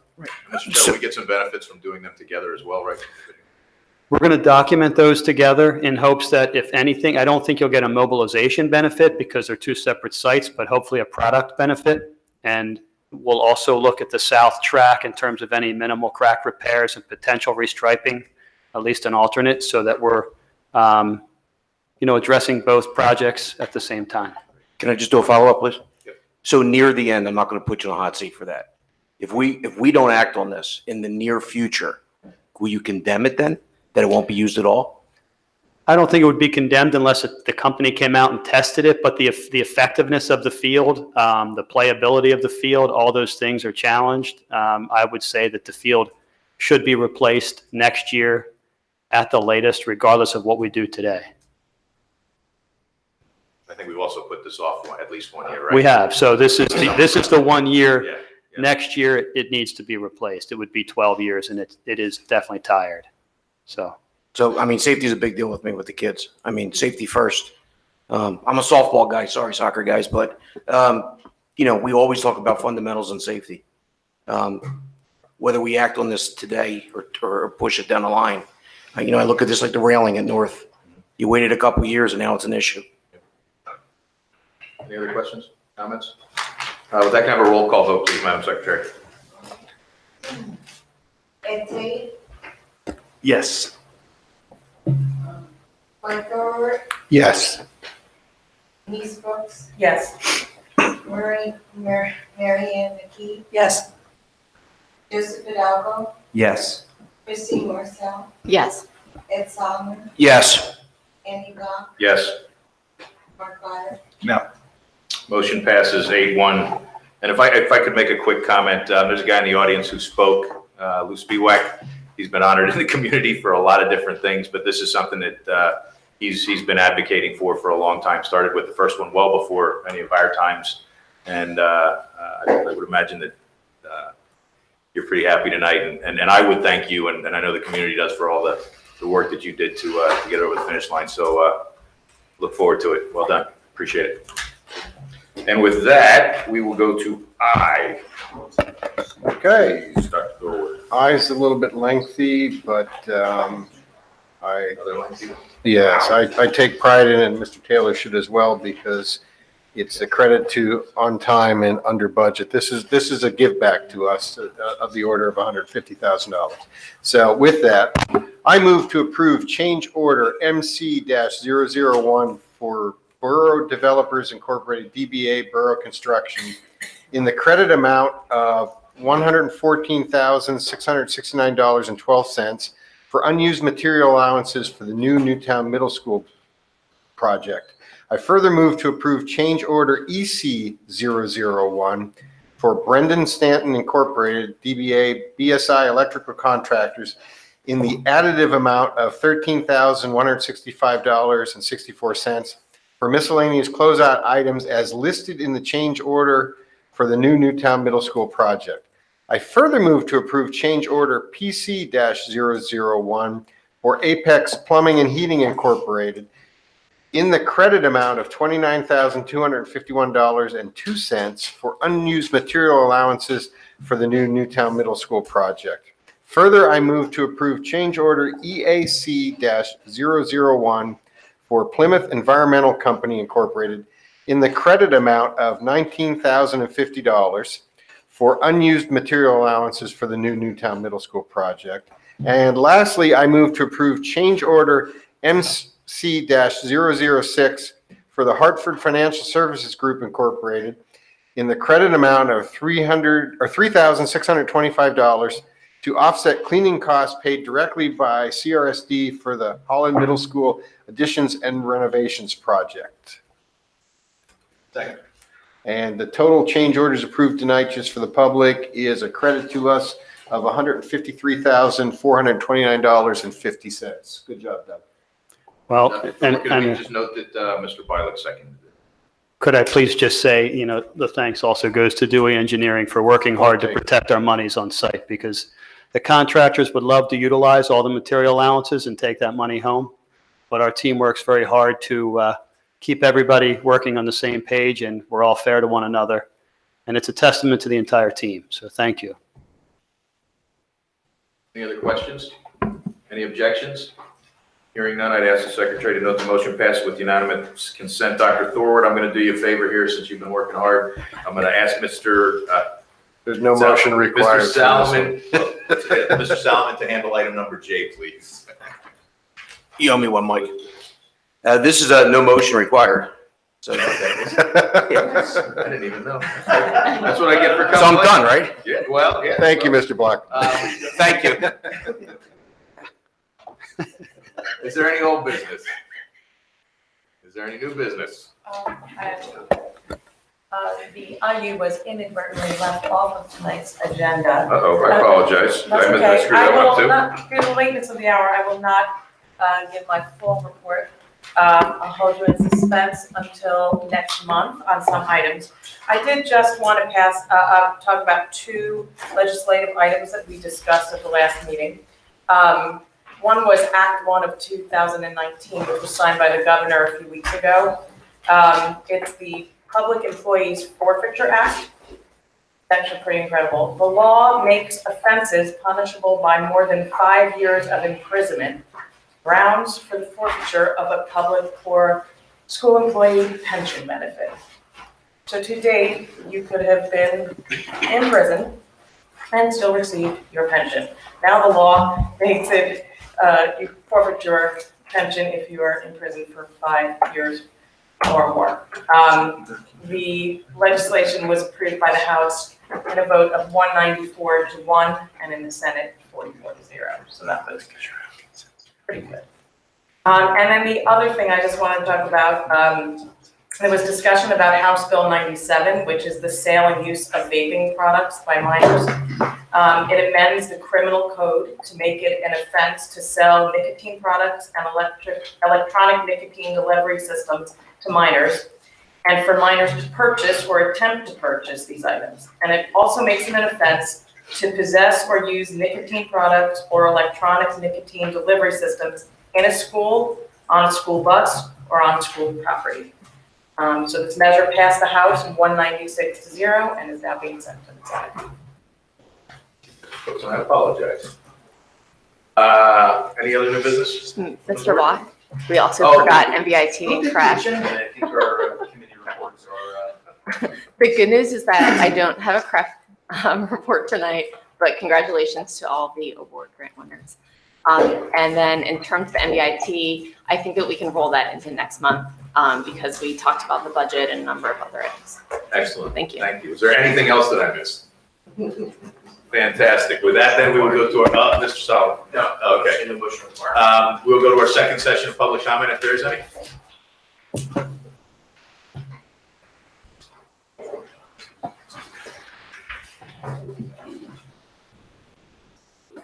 Nancy Carroll, Newtown Borough.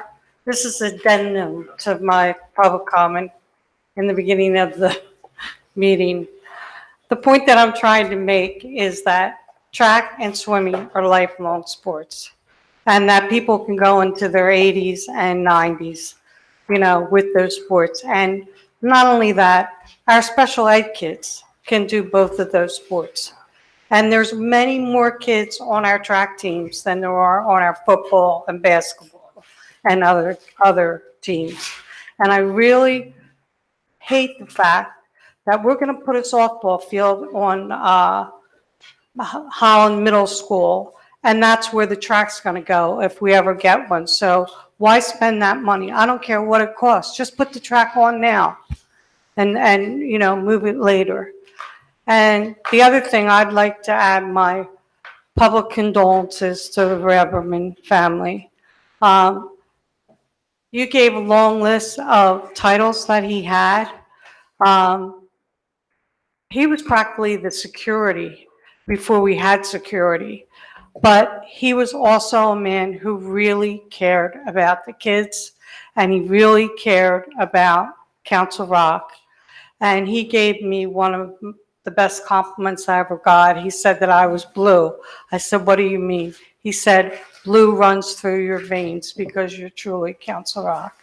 And I still get bumps when I think of that because I often seem adversarial, and I am a cheerleader for the best, and that sometimes makes me adversarial. Thank you tonight for the work you did, and I hope that track is on your mind real soon. Thank you. Nancy. Any other public comment? Is there any further board comment? With that, we'll say good work and meeting adjourned.